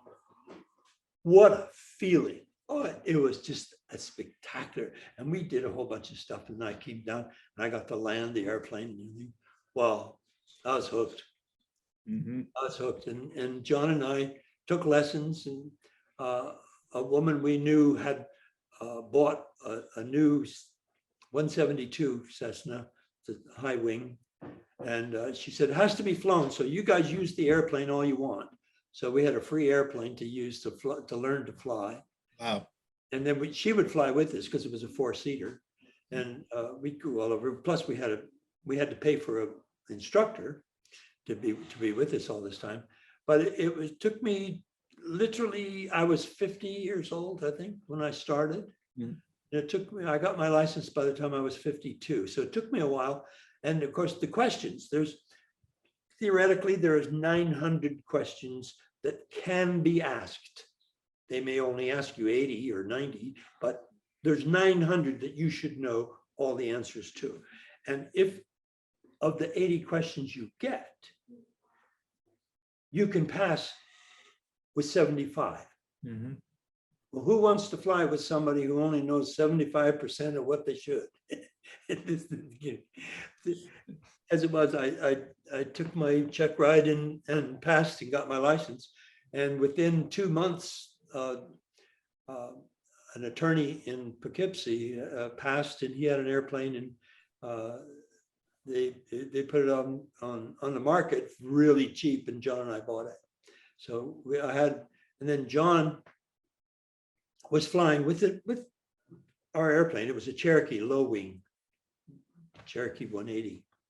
And he was flying over Pennsylvania, and the engine blew a rod, and he had to land the airplane. And he landed it at actually, he was near an airport. He just glided right into an airport. And his wife wouldn't let him fly after that. So theoretically, I now own my airplane. So I put a new engine in it, and we rebuilt the whole airplane. And I flew it for 25 solid years. It was just brilliant. And we flew all over the place. Yeah, And it's fun. Oh, no, I was gonna say it is fun because when I was little, my grandfather had his license, and he had a small Cessna that he would take us out in. And my brother took it to the next level. When he was in high school, he loved flying so much. He got his pilot's license. Then he went into the military, became a fighter pilot in the Navy. Now he's an airline pilot. So he made that a career. I used to love going up. It was funny because, as I mentioned, I love going up in the small Cessnas. And when I went into a real airplane, an airline, I was like, are we up in the air yet? Because it's so much smoother with the Cessna, boom, with those landings. My grandfather landed a little bit tougher, a little bit rougher than my brother. My brother had better landing, but I loved it because you had, as you know, you had to get a certain amount of hours in before you do the solo and everything. So I did a lot of training with him. We'd fly it. Hey, let's go to Martha's Vineyard, get some lunch, and come back. I loved it. We did. Well, Jean and I we'd fly out to Block Island and have, this is of course the epitome of where we'll go out for a $250 hamburger, you know. Yeah. I kept my airplane in a hangar most of the time, so it was well maintained, but you have to fly it every week. Yeah. And Jean stopped flying a couple of years ago, 4 years ago. So we sold the airplane because if she's not going to fly with me, I can't have the airplane technically because you have to fly it, and I'd be gone.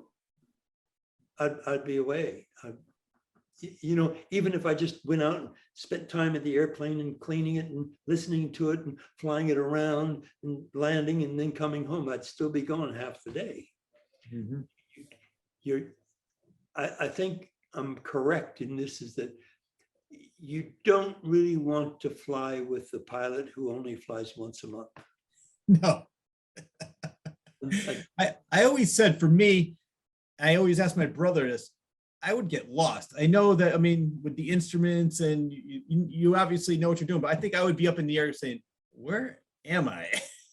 I can't imagine myself. I love being a passenger, but I can't imagine myself being a pilot flying around. It's fun. Well, I allowed that to happen to me once. Yes. book. And that was with my older brother, Don. He's a funny guy. We were laughing so hard, and I wasn't paying any attention. That's how I got it. And I did not calculate a right quarter wind, and it blew me 80 miles off track. And we had to figure out what we were going to do. That would be me. I And would. I lucked out. I found us. We were up. The sun was going down, and I saw a beacon on a small airport, and I said. So I overflew the airport, and there was just nobody around. It was a small little, uncontrolled airport, and I landed. I landed it there, and when it turned out that we had we pulled the airplane up to a corner where two buildings came together. There was a telephone box right in the middle. And Yeah. Don jumped out of the airplane and it says, need a place to stay? And a guy who owned a plane had a B&B. And we went and had dinner at his family, and he told us where we were. I love how everything works out for you in the end. Well, there's other avenues that we could have taken. It's called the 3 C's. Is that if you're lost, you have to climb, call, and confess. Yeah. No pilot ever wants to do that. Because you can hear them laughing in the background. Oh, shit. And then you have to, you put in a certain frequency, and they'll follow you and tell you where you are and lead you someplace. Yeah. Before you get heckled a little bit. Picture him at the tower going, yeah, we have another one, another lost one. All right, come on. We got you.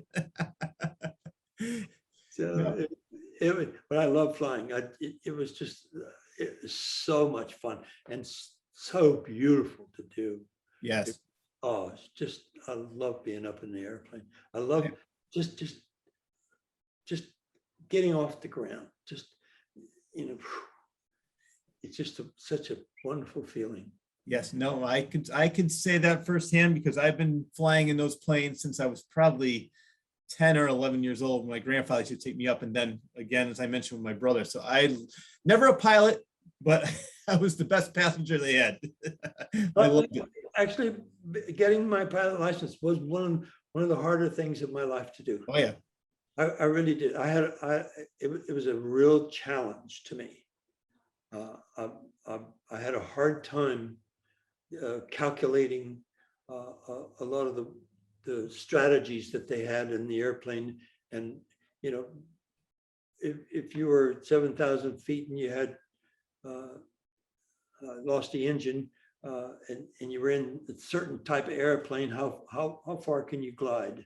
You have to calculate all that crap in your head all of a sudden immediately. And I don't think that way. Yeah. And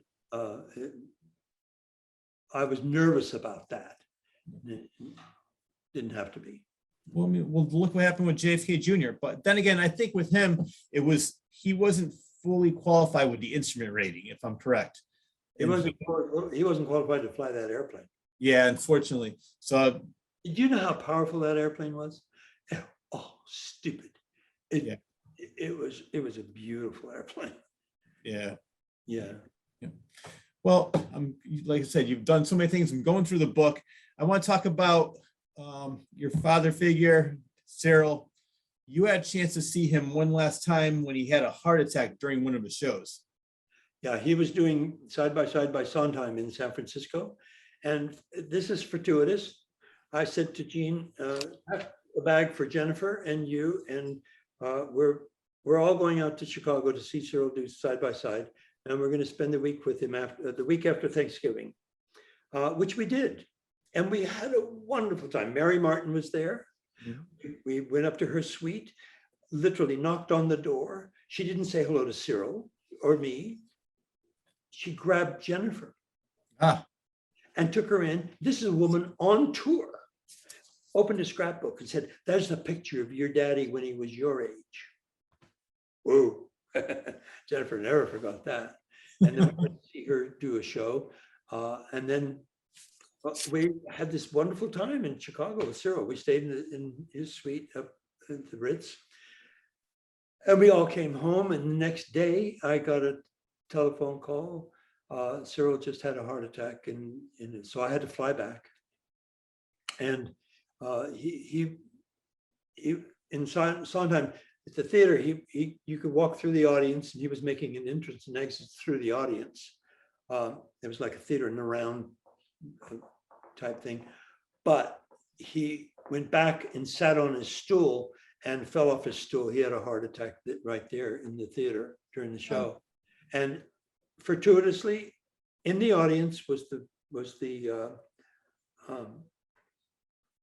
Bishop of Chicago, which I'm sure if Cyril had known, he would have been thrilled, and the head cardiologist from the Northwestern University Hospital, where they took him.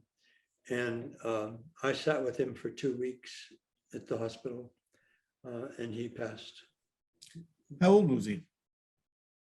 80, almost 81. He was acting up until the very end. I love it. Oh yeah, this is the second heart attack he had. He had a heart attack doing a show in Los Angeles, but then Larry Kurt brought him around.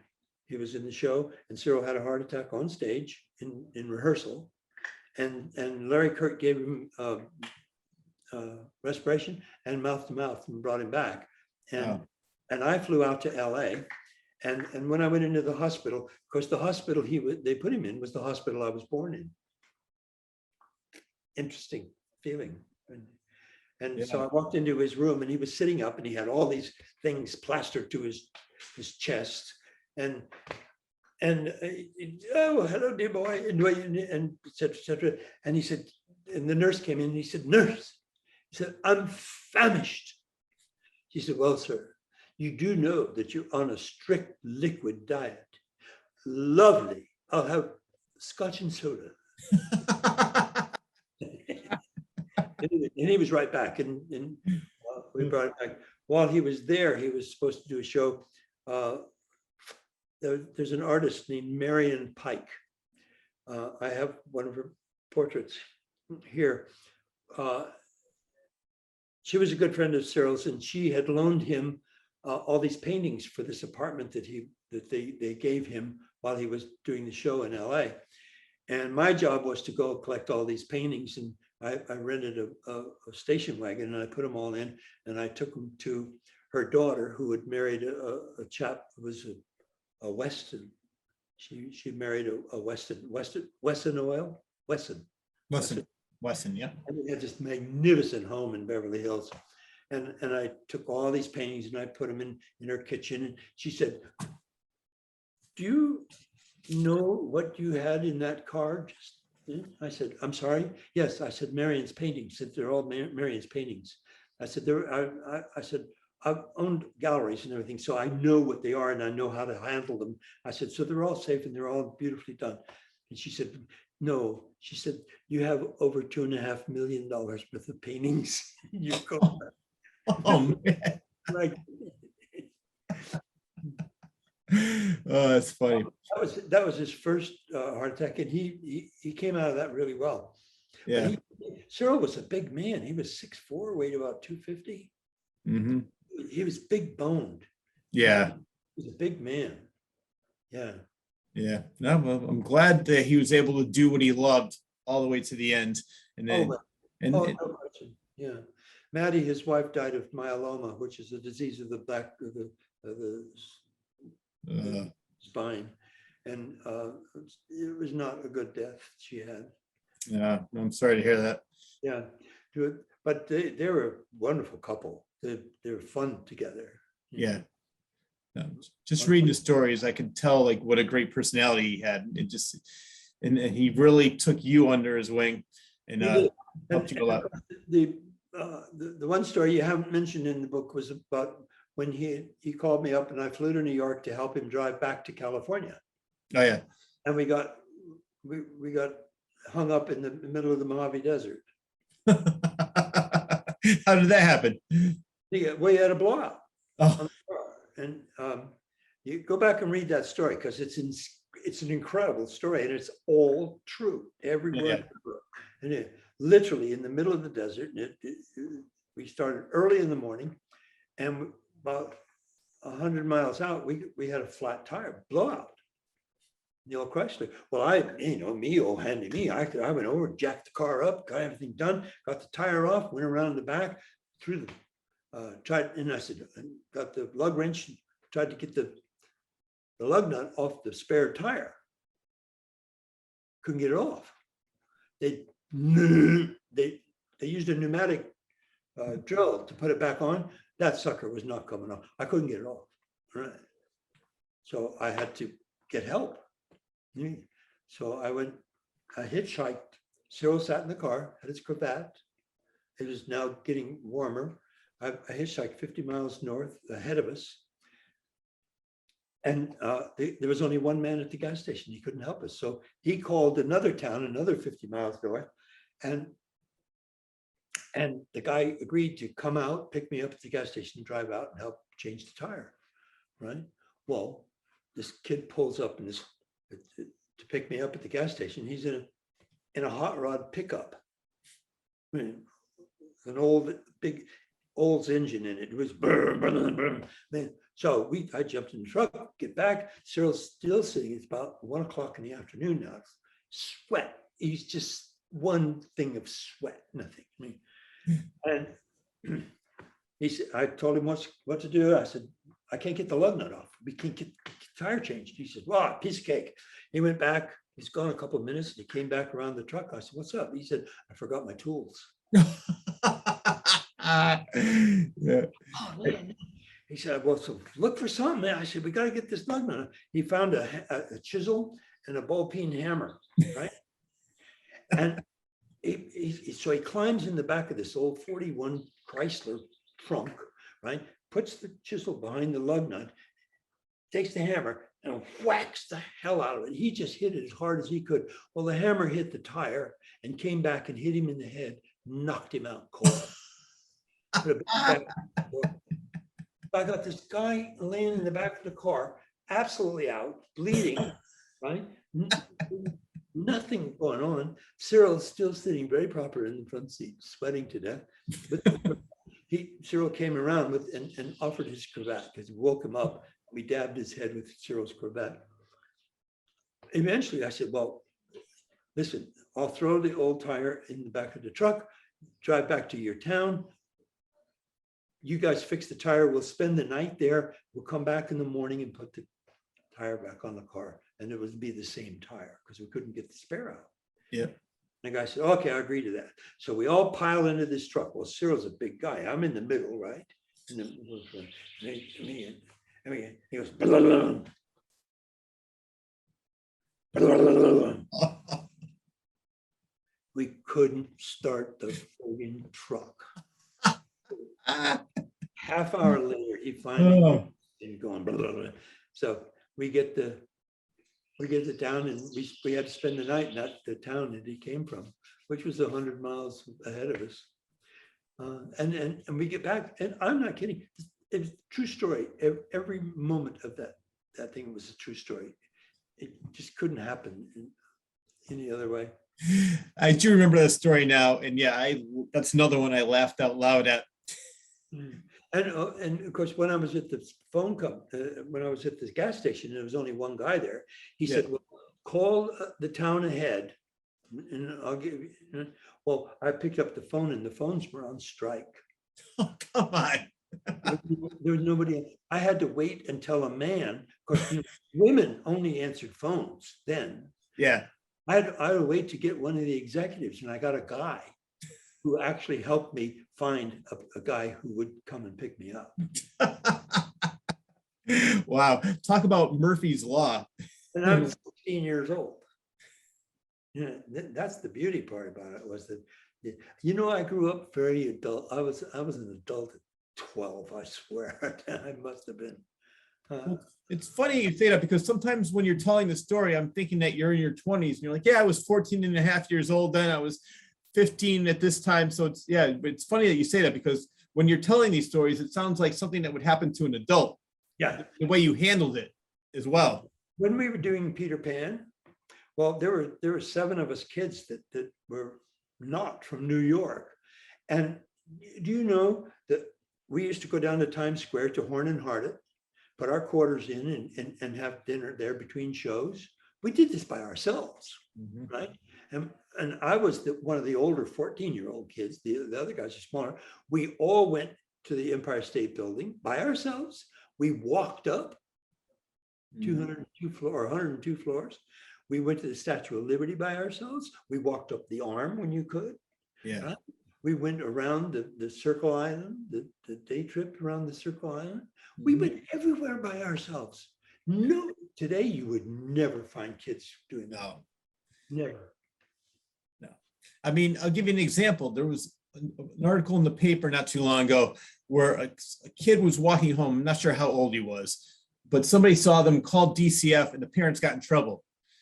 Now imagine your parents, what would happen if, yeah, where's my kid? I don't know. I think he's in the Statue of Liberty right now. Ellis Island. I'm not sure. If you find him, tell him I'm looking for him. When we lived in El Monte as a kid, before I got Peter Pan, Yeah. my dad was a junk man. We had a junkyard in the back, and there was no money. If I wanted to go to a movie, I had to mow somebody's lawn, and I get a quarter for it. And the Tumbleweed Theater was 9 cents for a double feature. Milk Duds were a nickel. Ah, So for 20 cents, I could do the whole thing. And if I had a quarter, I'd have money. I'd have 6 cents left over. But almost time for another double feature with that. sure, but this is, and we would walk 3 miles to the Tumbleweed Theater, right? And it's dark. We walked home. Yeah. I know. Not anymore. Different times.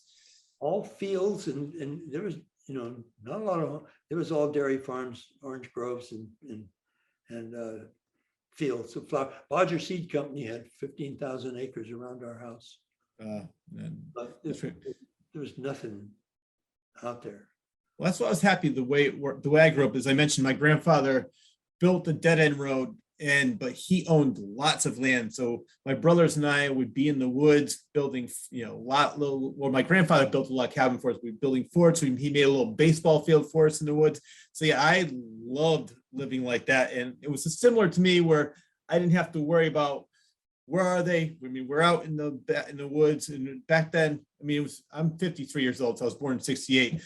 And it's definitely a lot worse now where you can't really let your kid go that far being alone without worrying about something happening, even though something could have happened back then. But it was different times, definitely better when you were young. And then it was still pretty good when I was young, but now forget it. Yeah, it's a completely different time. And it's just, to me, not for the better. Yeah. Yeah. Hey, listen,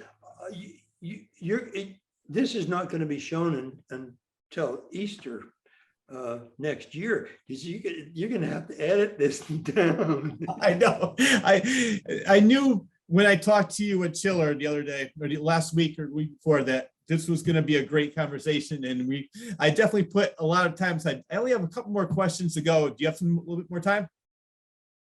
Do I? Yeah. Oh, yeah. Okay. I thought that was you saying that you had to go. No. Okay. Yeah. Well, we talked about we were talking about like how great life was and when we were younger. I want to go a little bit ahead and say, what is Jeanie Bean and Company? Let's talk about that right now. Okay. When we developed, we bought the property in Clinton Corners when we bought the Deli. Yes.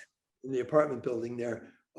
We opened it up as Clinton Corners Country Store. And while we were in there, we developed the British mail order. And that was interesting how that came about. When I went to London at age 17, I'd been there about 6 months or so, and somebody walked in the stage door with a packet of Kent cigarettes. I said, "Where'd you get those?"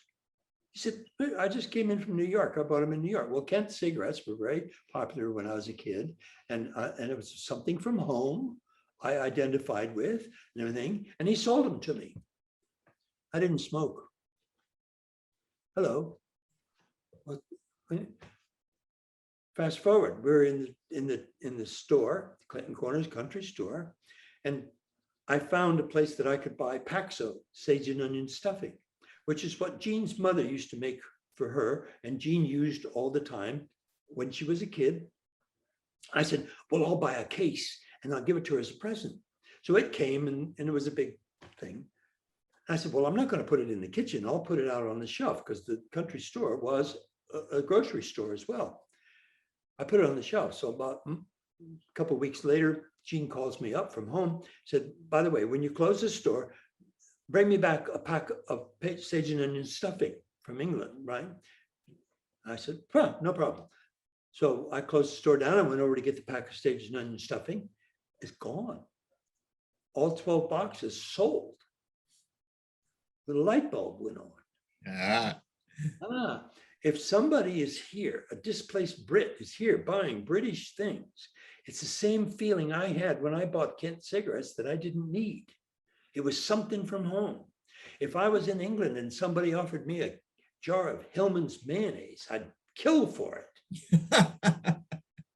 You can't, so I thought, so I talked to Jean. I said, if there's got to be pockets of Brits here that are displaced, and if we bring in food for them and advertise it, we could do a mail order. And that's when I developed the catalog. And Always thinking, always the entrepreneur. I love it. yeah, and we eventually had well, basically, I think we put out 20,000 catalogs to start with. And of course, being a printer, I knew how to develop all this thing, and I got somebody else to print it. And we started mailing them out. We went to, there are some newspapers that are typically British newspapers in this country, one in San Diego called the Union Jack. And we bought their mailing list and then sent our catalogs out to all these people. And ultimately, we had over 15,000 customers. Wow. And the whole basement of the store was 9 foot deep. And it was just up to the ceiling with cases of, we would go to England and we would purchase all the goods that we wanted to sell, and they would consolidate them there and put them on a container and ship them over. And we get a 40-foot container in the back of the store, unload it, and just fill that basement full of food. It was just, and we had Christmas crackers and novelty items, banks, London bus banks, post office, it was a fun thing to do. And the customers became enamored with Jennifer because she was in high school and she would do the evening stuff and answer phones. And the next thing you know, the office downstairs started getting all these pictures of customers. They would send their pictures. They come, hi, Jen, how are you? Yeah, I need the same thing as I had last time, right? It was production. Every kid in our entire town worked for us. Yeah. His mother and dad came over every Christmas from Thanksgiving, from before Thanksgiving to Christmas.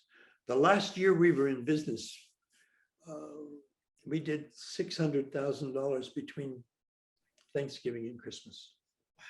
You know what I love about that store? You had the customer charge account system. Basically, it was, hey, just hold out for Mr. Bean to see it and then walk out the door. I love the fact that you could have a store like that and trust people to come back and say, okay, here's the money I owe you. Well, I would add them all up, and I had them in an envelope at the end of the month, and then come back with the envelope with a check in it. Yeah, no problem. One guy didn't do that though. He was a Frenchman, and he bought a house up here, and he said, I noticed everybody has a charge account. Can I have a charge account here? And I said, well, sure you can. He'd been coming in for a month or two, and I knew who he was. I knew where he lived.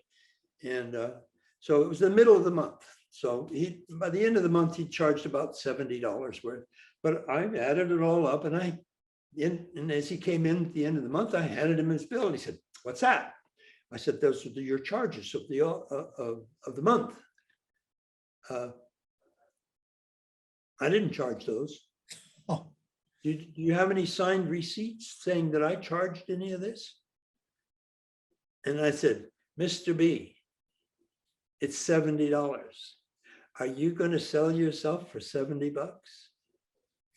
Or should I say, you just sold yourself for $70. Mhm. And he said, well, I didn't charge. I said, I tell you what, out the door. Don't let it hit you in the butt when you leave. And I Thank don't you. ever want to see you in here again. And you know, for the next 5 years, he was not allowed in that store, and he begged to come back into the store. And his reputation spread real quick. Yeah. It was not a good thing he did. No. And come Pay on. the bill. It's like, what, I You mean, know- I'm sure you were so great that even if you paid a little bit at a time to pay it off, you didn't have the full 70 all at once, you would have done that. But the fact that there's no proof. Do you know that we have one of the apartments we have in the building? We had a guy up there that didn't have, he had family, but they didn't pay much attention to him. And I got him a doctor, and I got him social services and food stamps and et cetera, et cetera. And of course, at the end of every day, if we had food left over, I would take it up to him. So we pretty much fed him and took care of him. But he kept a clean place and everything. And if he could pay the rent, he did. If he didn't, it's okay. It was not, it's beyond greed. You know, you Yeah. pay back sometimes. And there are people out there that you love doing that for. And we've done it for several people, not just this one guy. Mhm. But what hurts was that his family found out that we got all the services for him. And they said, well, if we take him, we'll get those services. And they didn't read the law. If they take him, they don't get the services. And within 3 months, they put him in a home and he died. It makes me so angry. Yeah, no, it makes me angry too. It's such a great life. He had a balcony looking out over the street, you know, and he was the mayor. He waved at everybody. Yeah. And everybody knew him. And for the next 10 years, people would say, what happened to the mayor? Because he disappeared. And, you know, life is what you make it. And boy, I tell you, some people go out to extremes to make it difficult. Yeah, unfortunately. Uh-huh. Well, what I love about you, and I've been saying this throughout the entire 4.5 hours we've been talking, is that every time something gets difficult for you, you make the best out of it. And the next example I want to talk about is that originally it was Jeanie Bean and Company. Tell me how it became Jeanie Bean and Family. Okay, Jeanie Bean and Company was the mail order company. And I always said, Jeanie Bean and Company. I actually am the ampersand and company. That was a joke. What happened was we sold the business. And somebody else went in with the restaurant for about 5 years. And eventually he went out and I had an empty building again. Well, my daughter, because we had learned how to do all our own baking, I got there at 4 o'clock every morning, 7 days a week. Not a hard thing to do because I love doing it. But we baked all our own breads, everything. We baked our croissant, our chocolate croissant. We had really good business. And Jennifer learned all that growing up, right? So now she's married and she has this home, and she's baking in her home because we don't have the store anymore. So she's doing it at home, and people are coming to her house buying bread and croissants and stuff. And I said to her, you know, the tenants are leaving and we're going to have this empty space. If you want to get out of your house and reestablish the business in the store, Dad will build it. Mom will Dad will make sure Mom will be in the kitchen, and you're clever enough to do all the stuff that you do. I said, we'll be there 2-3 months. I said, then we'll sail and you'll be going, right? That's what happened. And that was 7 years ago, and we're still there. I love it. It's a family business. And you know what? I mentioned off the air, I'm going to talk to you after the interview's over. I want to definitely come down there sometime very soon, check out the store, and see you once again in person. I'm hungry. Yes, I'm getting. That's what when we wanted to name what her business, she called herself Just Jen's. Mhm. Jennifer, right? Yeah. Bakery. Well, that's because she was in her home. And so when we come here, well, everybody knows Jeanie Bean. Mhm. We also opened up another deli in Millbrook, the town. We had for a few years, a couple of years, actually. It was friggin' brilliant. We had 21 employees. The food was just magnificent, but it looked like Brentano's. It was gold and green, and the design of the store was magnificent. We set the house on fire. It was just wonderful.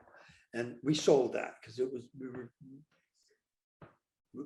we were too busy doing too many other things. And when Jennifer came into the store, what are we going to call it? I said, well, don't not do Jeanie Bean, but not Jeanie Bean and Company, but Jeanie Bean and Family, because we're all going to be involved in this. And Jennifer's children work there. Jim, who's a fireman in New York City, he works on, when he's available, he works the grill. He's great on the grill. Jennifer goes through 20 dozen eggs by 11 o'clock every day. Wow. Business is good. And yesterday I was in and Jennifer said, I have one more box of bacon back there. Would you cut it and bake it? Oh, well, she goes through 9 15-pound boxes of bacon a week. Wow. Well, I'm really happy that you survived COVID. The business survived COVID. Well, it's an interesting analogy there because when COVID hit, Jennifer lost half her traffic.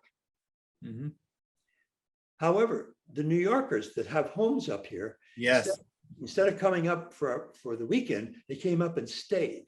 Mhm. Now, the fact that they come up and stayed didn't increase the business. The fact that I mean, if they would have just bought egg sandwiches and deli stuff, it wouldn't have mattered a lot. But Jean had developed the freezer where she made chicken pot pies, cottage pie, shepherd's pie, lasagnas, eggplant parms, beef, bourguignon thing, but dinners for two, and they were frozen. Yeah. Now we were turning that freezer over maybe once a week, the whole freezer. So Jean would be in there 3 days to prep for the freezer. When the pandemic hit and the New Yorkers moved up, it wasn't very long before they were here all the time. And now we're turning the freezer over every other day. Wow. Now Jean's working 7 days a week. But that half traffic was buying twice as much. So Jennifer's numbers didn't go down. We didn't have to lay anybody off. Oh, good. And that's a paradigm shift. Literally, that it happened like that. We weren't brilliant enough to say, well, this is what we're going to do. This is just what happened because of what the quality of the stuff that she did have, and the fact that the New Yorkers came up here and didn't want to cook every day. Yeah. It's funny because I didn't realize that. I was talking to a realtor and I said, boy, times must be tough. This was at the height of COVID. And she said, no, this is the best time because a lot of people were moving from New Jersey, from New York into Connecticut because it was so bad over in that area and it wasn't as bad in Connecticut. And I said, wow, I never even thought of that. She goes, yeah, I'm doing better than ever. So it sort of worked out for you in the same way where people are coming over and because of the pandemic. So that is still going strong. I'm happy to hear that. But let's talk about something that happened to you, and you had it in the book as the accident. Oh boy. Yeah. I would get up early in the morning and go help Jennifer because I was on the grill when she first opened. If she needed it, I would be on the grill making, doing eggs and omelets and whatever she needed. And I left the house here and I had a brand new Toyota pickup truck, had 9,000 miles on it. And I turned left to go to the store. The store is exactly 5 miles from our house here. And I got 8/10 of a mile down the street and it's a curve coming around the corner. And this was at about 6 o'clock in the morning. And a girl was coming in my lane at 65 miles an hour, texting. She was texting. And it came around the corner in my lane and we hit head on. Boy, it hurt. It was really a nasty accident. The entire front end of my car, wheels, engine, everything except for the hood. The hood went up. Everything went under me. And there was just the firewall and me on the other side. And I got both my feet were crushed. Oof. They were just crushed. And because by the time he actually hit me, my foot was on its way to the brake. Well, by that time, that brake was already on its way to me. Ugh. And it just crushed broke every bone in both feet. Wow. And my arm was pushed out my back, my right arm. Wow. But there's a wonderful story to it. I survived. Well, that I'm happy about. And all of the airbags went off and everything, and I survived. And she had a bad time. However, my left hand went under the steering wheel. You know where the indicators. Yeah. Well, it hit the top of my the back of my hand and took all the skin off my arm. Oof. So it's a surface wound. It didn't break my arm or anything. It just took all the skin off. Yeah. I'm laying there in the car with my arm on my pants, right? And it took, I was probably there an hour, good hour. And by the time they got me out of the thing, Donnie Estes, who was the fire chief and who I've known since we've been here, you know, because I was a volunteer fireman also. Of course. Donnie came in and my pants were just all red from blood because of my arm, my left arm, right? And he cut my pants off, thinking it was my leg. Right? Mhm.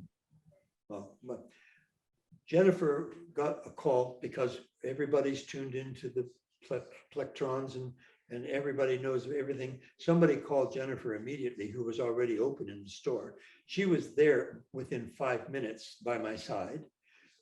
Nobody would allow Jean to come from the house 8/10 of a mile to the accident. And so by the time they got me out and in the ambulance, Jennifer went and got Mama, and we all met at the hospital. And I'm laying there and they hadn't checked my feet yet. My feet were killing me. I said, so somebody take my shoes off because my feet really hurt. Right? And I said to Jean, I said, well, look at this.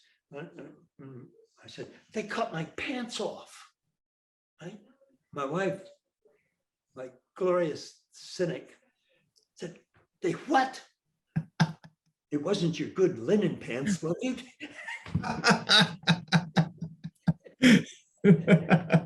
Hopefully they're gonna take that off the bill. We're in the middle of the hospital in the emergency room, and I'm laying on this friggin' gurney, bleeding to death. We're laughing. That is funny. Well, they say humor gets you through the worst. You look, they rebuilt my whole shoulder. They put it all back together again. Well, I have a problem getting this back. Yeah. I can't touch the back of my head, but forward I can do all this. Now, what about, you said, what about your dancing skills? Are they back to 100%? Pretty much. Good. My feet are still crushed. Ugh. Well, the bones they couldn't replace. And all Yeah. the bones of my toes were all broken, and the toes were disconnected from my foot. So my toes hang. But with I have Skechers shoes that have a memory sole. Yeah. So right now there's only skin, nerves, and bone. If I take my shoes off, I can't walk on the floor. It hurts. Ugh. It hurts. It's not comfortable. So I wear my Skechers. I have new tap shoes. I got brand new tap shoes, and I can tap. It's like it never happened. Oh, good. But when I went to the doctor and they did the MRIs and they did everything. And they said, well, we can take these bones here, which were crushed to smithereens, and they solidified. They all sort of came back together, but not as, because there's a million little bones in your feet. And they all sort of came together as a chunk. Yeah. And he said, if I take these out and try to reconnect your toes, he said, I said, what happens if the circulation is not good? And he said, well, then we just cut it off here at the ankle. Oof. I said, that's my right foot, right? He said, yeah. I said, Doc, have you ever seen a one-legged tap dancer? He said, no. I said, you're not going to either. Goodbye. Thank you. And I left. And, Yep. and literally I can tap dance. Wow. You know, it's when I was telling you about when in the beginning of the interview, what happened to me with my born with cerebral palsy, the first doctor my mother took me to said, oh, he's going to be crippled the rest of his life, but at least he can play golf in his wheelchair. He's trying to make a joke out of it. Thank God. I mean, I even asked her, I said, she was only 18 years old when this, I said, I'm so glad you had the intelligence to say, let me get another opinion. And the second doctor that I went to, and my mother brought me to, said, no, they tore apart the tendons. They did all these things. So I have a limp. But compared to me being in a wheelchair, like the first doctor said, just like you, my mother didn't take that for an answer. Said, no, I'm going to go get a second opinion. He's not going to be crippled the rest of his life. So It's also taught me a lot too, because I get a lot of checkups and stuff. And I came home one day from the doctor and I said, listen, well, I go in and I talk to these doctors and I see them blink and I hear ching, ching, ching. I said, half this stuff they're putting us through, I'm not going through. Huh? yeah, I really think that they're in there for the money. oh yeah, And definitely. so far, I haven't been wrong. No, I agree with you 1,000%. One example for me is they told my mother, oh, well, if he doesn't go through physical therapy, he's going to become crippled. He won't be able to walk in. I mean, I exercise a lot. I do a lot. I'm very active, but I never went for physical therapy. And I'm probably in the best shape that I've ever been.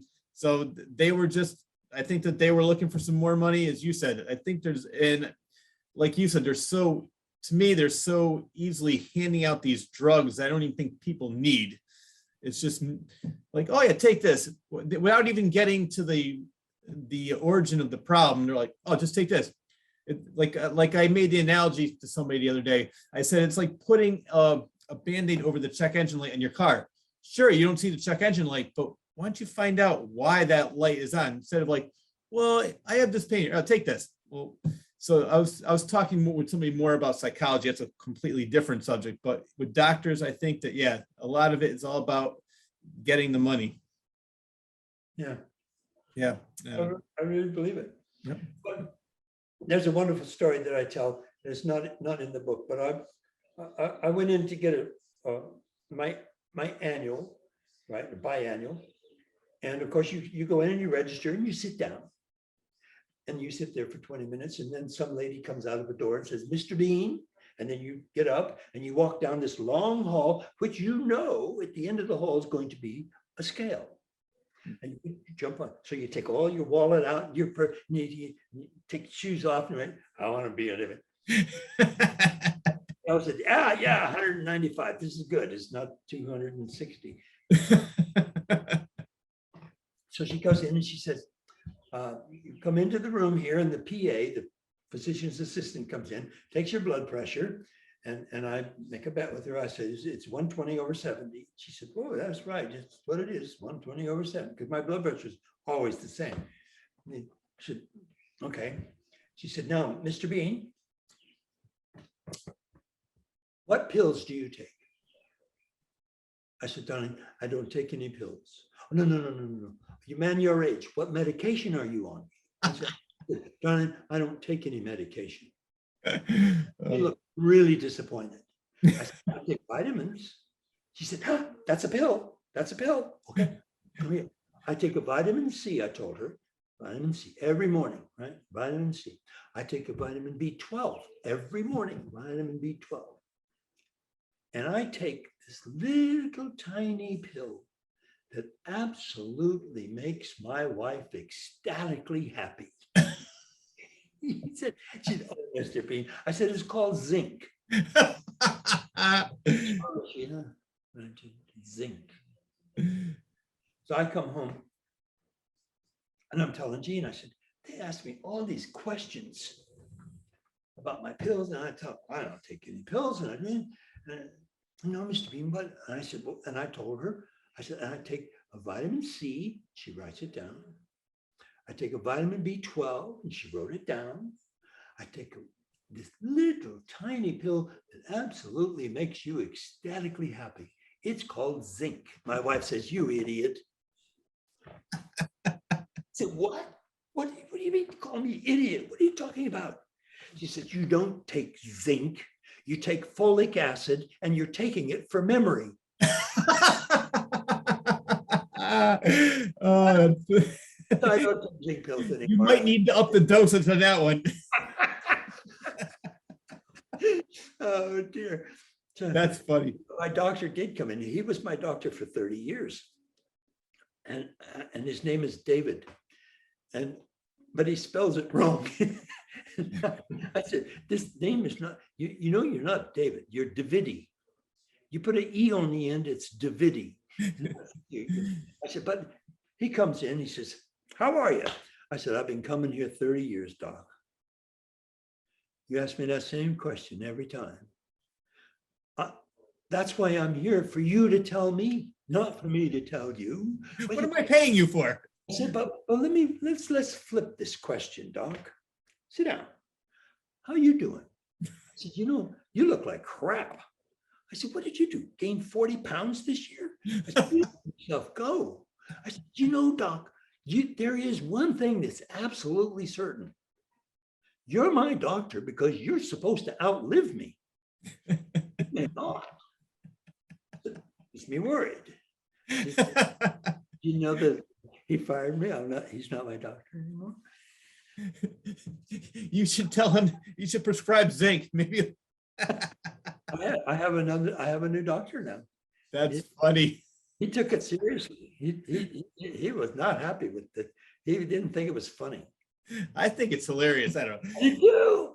That's who I am. I mean, come on. Stop. I know.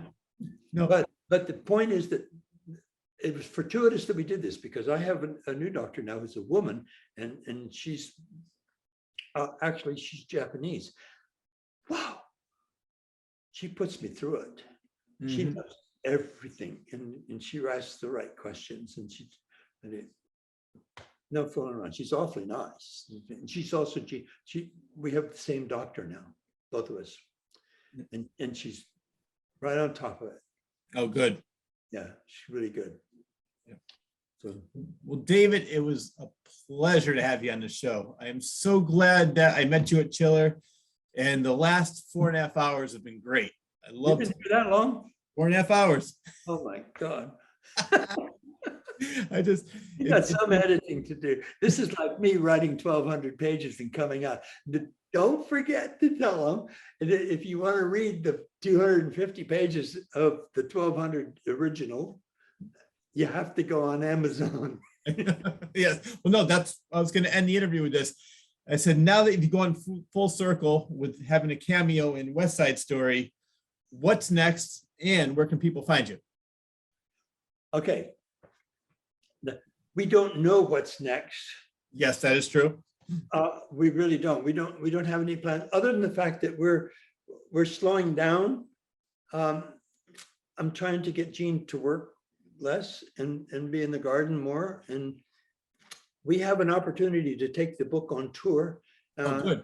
But it's not going to happen with COVID, because you'll get less than half the people will show up, and that's just impractical. Yeah. If you don't have a full house, it's not worthwhile, because you can't even make your expenses.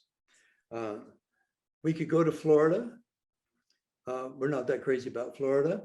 There's a lot of things that we can do, but so far, it's just being in. We have the most beautiful little home here. It's just drop dead gorgeous, which I built, actually, most of it. And the gardens are just glorious. We have 6 acres of gardens, just beautiful. So we're happy being home, doing nothing.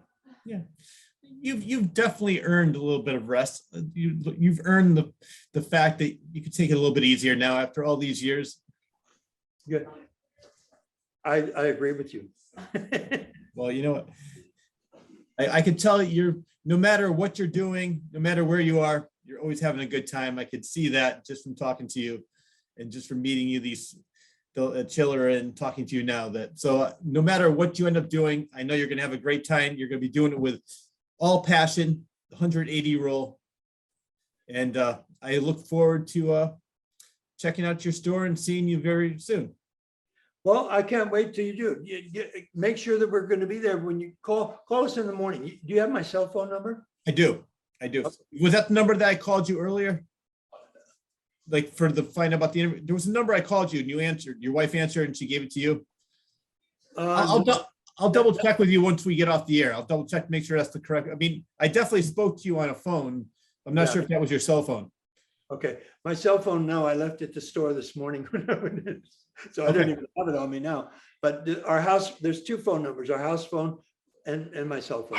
Okay, I'll definitely get that information before we end this. But once again, David, thank you very much for being on the show. And one thing I was thinking about, if you can't do the the physical books tour, book reading, Zoom is a great way to do things. You could probably do something like this and get a lot of people to view it all over the world.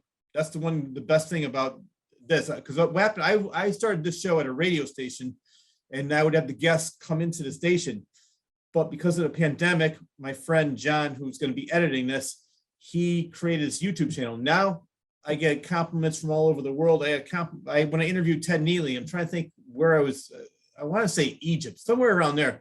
I got compliments from. So I mean, I think with you and your book signing or book reading, you could do something like this and get a lot. I don't know how, like if you were doing it for monetary reasons, which it doesn't sound like you'd really do anything for monetary reasons, you just do it for the passion. You could definitely have a lot of fun with doing it like this. Barnes and Nobles are doing mostly, what do you call this, Zoom? Yeah. Yep. They're doing Zoom book, but that's not a book signing. See, a lot of people like signatures. Yeah. It's a book reading. But they're not doing book signings anymore because of COVID. Yeah. You put on a big event and not everybody shows up because half of them are not going to come. Yeah. Well, I do recommend to all my viewers, buy his book.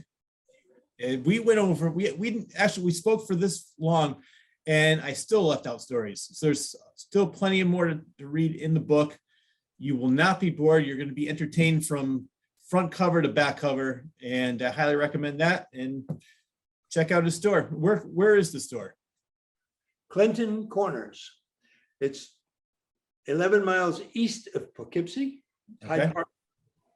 It's 7 miles from Millbrook and 8 miles from Rhinebeck, New York, which is a cute little town. But it's right up the Hudson Rivers, 80 miles north of New York City. All right. David, thank you very much. It was a pleasure to have you on the show. I will be talking to you soon.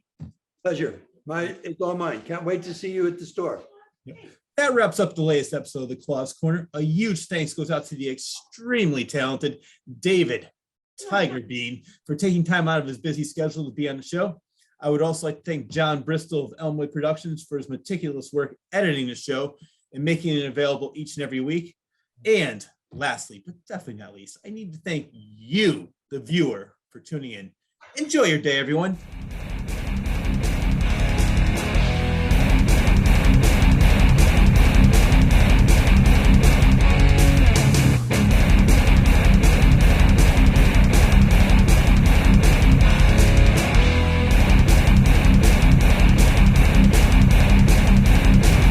From the frenetic mind of author Ritchard.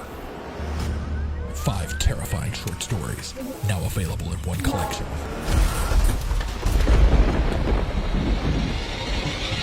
Confessions of a Frenetic Mind. 5 tales of blood-curdling terror, available on Amazon and Barnes & Noble.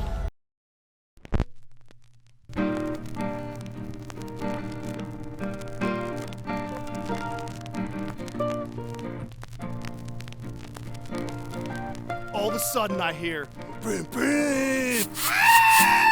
What's a diaphragm again? Ha! We caught one.